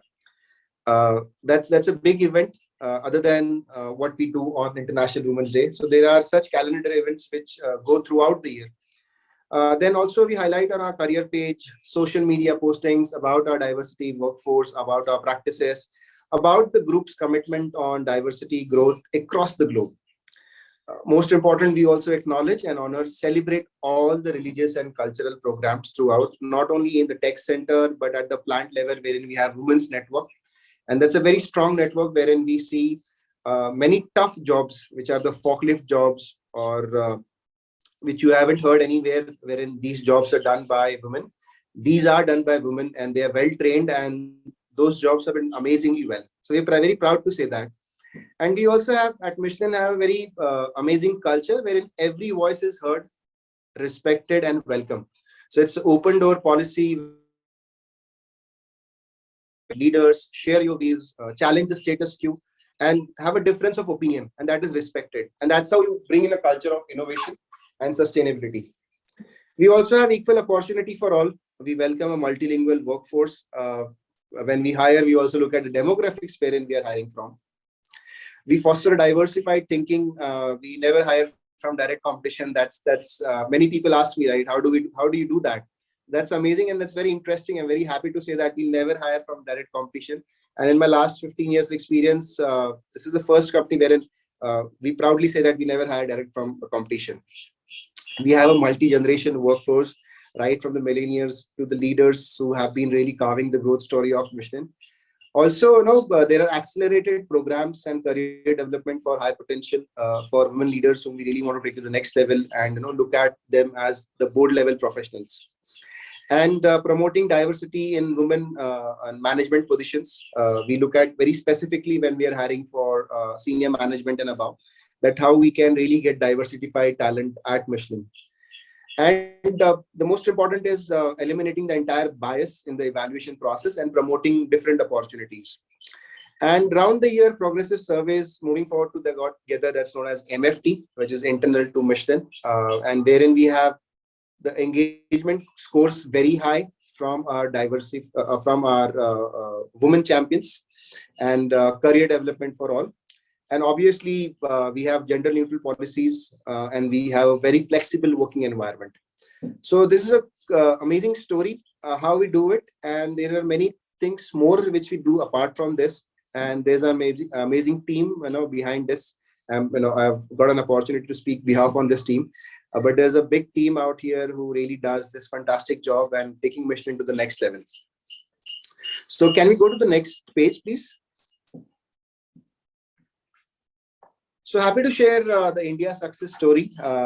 We have 34% as diversity workforce at Pune Tech Center. And in last 3 consecutive years, we have been, our average has been 41% diversity hiring across the tech centers since the time it's opened in 2018. In the factory in Chennai, which is the plant, we have 40% hiring in last year. And again, the emphasis is to reach to the next level. So we are obviously taking the milestones have been set higher for us, and we are certainly going to be doing really well in that space. The 100% diversity slate, which we are really targeting and which we have been able to do for every position. It's not without a women interview or a diversity interview. We do not go ahead in the offer. For the niche roles, which are really hard to find in the market, we have 50% diversity closures this year in 2021, which is the AI, digital data science, analytics. Despite the nicheness and the high volatile market, we've been able to close our hiring with 50% of diversity. To also let you know, we have an amazing R&D center, which is wherein you, out of different 6 locations of Michelin, there is a DORD, which is a center of excellence for R&D in terms of tire designing, wherein we have 54% of diversity hires for India Center. As I said, very happy to let you know that there's a big women's network in Chennai plant, and they have round the year celebrations, learning, speaker connect, career development, and how we can really make them independent. So it's a huge story in itself when we talk about the Chennai plant, wherein we have not only supported the villages nearby, but made many women very independent, and taken that to the next level. So very happy to share that, and that has been one of our amazing milestones, and the bar has been set really, really high. And obviously, inclusive environment for women in plant, wherein with all the safety guidelines in place, they can operate in a 24/7 working model. And one complete business unit at factory is managed by end-to-end women employee. So this was not possible, but yes, we have made this possible. And when you go to the factory, you can see this amazing stories, and the benchmarks have been really high, set to a different level altogether. So this is from my side, on behalf of my team and Michelin India. So I welcome any questions which can be taken. Well, first of all, Karan, I want to say congratulations. I think what you guys have achieved in like whatever you presented today with respect to the year and the year before this is absolutely, commendable. Yeah, with so many policies in place, with so many initiatives that you've taken, right, to just ensure networking and leadership, or just from the hiring practices. There is this question that Ankita shared. She says, so good to know about your hiring practices. Would also like to know for the coming year, what are Michelin's plans for creating diverse workforce?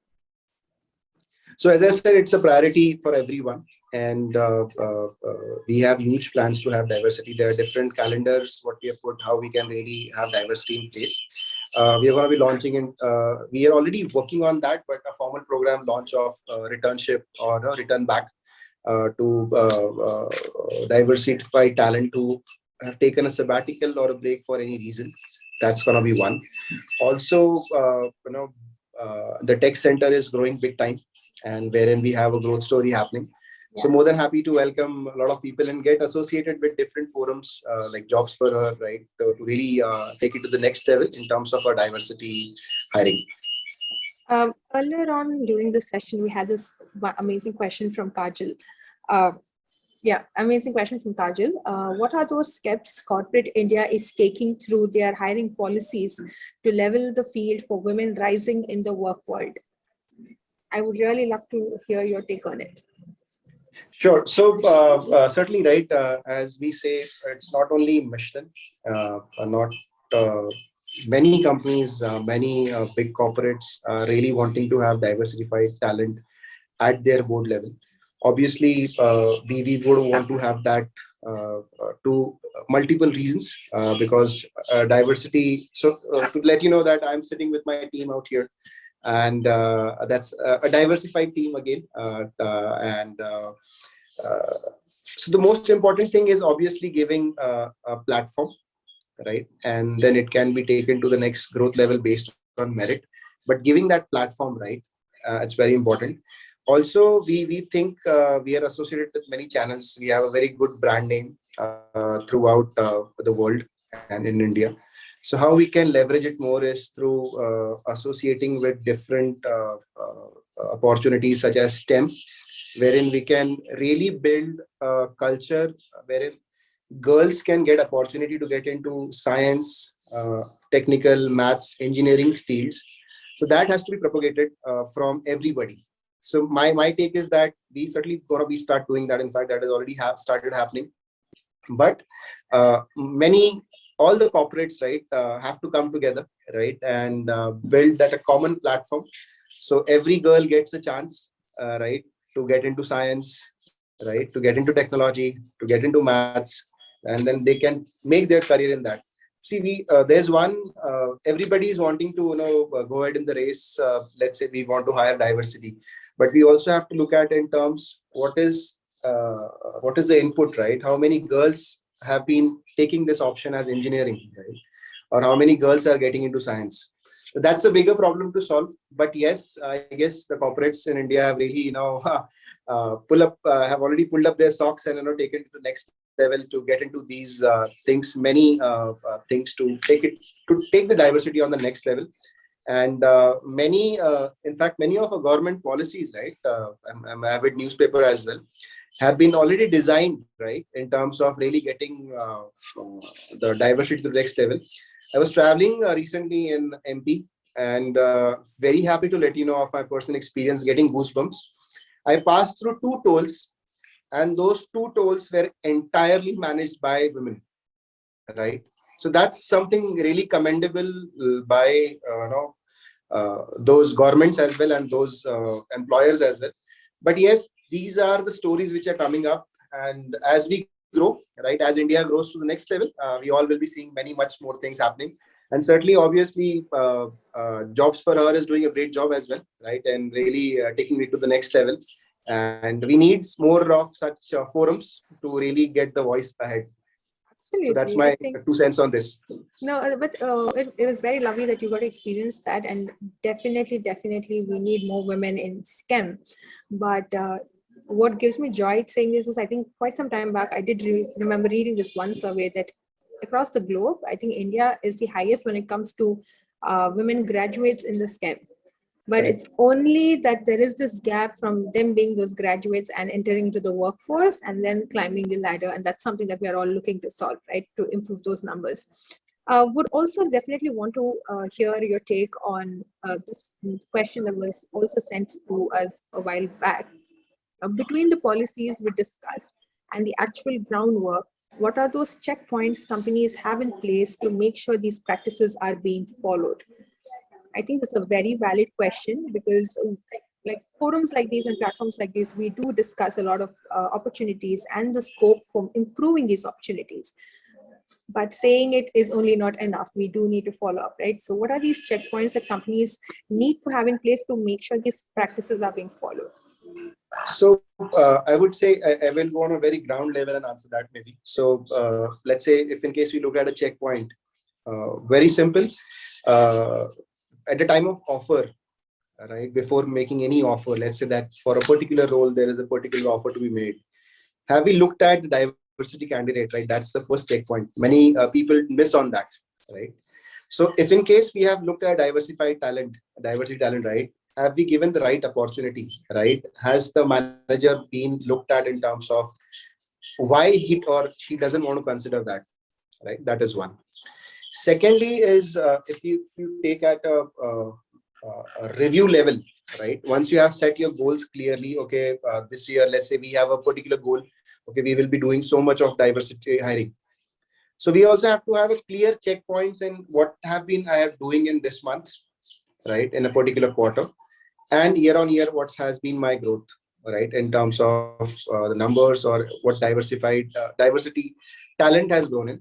And the most important is what people miss in is, even after you have done the talent hiring, right, what kind of engagement do you have with that talent, right? How do you really give them a platform to develop their career? Let's say, very proud to say that in Michelin, we talk about engagement scores are very high from the diversity group, right? Let's say we go ahead and present our data as well. So the diversity group gives us the engagement scores are very, very high, right? So that's the testimony of us, right? How do we take care of this talent? And very importantly is, when we hire someone, right, we don't hire them for a role. We hire them for Michelin, right? And then we see, right, how we can give them a platform. Recently, we attended the Long Service Ceremony Award, and happy to let you know there were a lot of individuals who were 5 years, 10 years, 15 years, 20 years. That's a very common phenomenon in Michelin. But very happy to let you know there were people who were with 22, 23, 25, 30, 35, 42 years as well. So that talks much about our culture and the career progression and the career development which we have for our people, and a lot of opportunities where people move in globally to different roles, to different opportunities, take different. But yes, at the end of the day, it's important to have or keep a tab on where we are putting in these policies, and are they really practiced through different measures like your engagement scores, your surveys, and hear the voice of people, right, who are really the people who are on the ground working for you.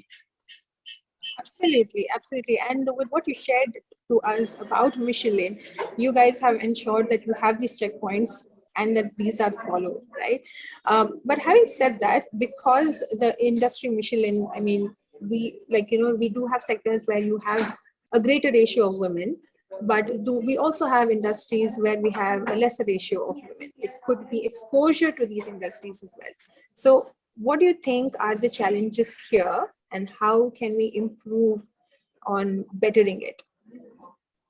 So Reason I would for, say yeah. industry challenge is that when we talk about inclusivity, right, of any form, let's say diversity or people with special abilities, people with neuro abilities, or maybe the LGBTI army veteran program, right? The most important challenge is, are you prepared? Let's say when we talk about, we want to hire really diversified talent, or we want to hire people with special abilities, but are you geared up for that, right? So the preparation of your self preparation is the most important key, right? So when you have someone, you also have to ensure that you really take care of them, right? And that is what we do. And I really want to propagate through this, that industries can look at in a way that if in case you want to go ahead for diversity talent, if you want to go ahead for people with special abilities, neuro abilities, there are many diversity, right? What you can do. But first is your own preparation, right? And doing your own homework and then going out to the market. So that would be my 2 cents on this. Absolutely. Well, that was indeed amazing, Karan. Thank you so much for sharing and walking us through what Michelin is doing to improve the workforce and making it a better space for women who are already there and for the ones that are going to follow. So it gives us great joy. Thank you for taking the time to be with us here. Thank you so much. Have a lovely day. Good wishes to each one of you. Thank you. Stay safe, stay healthy.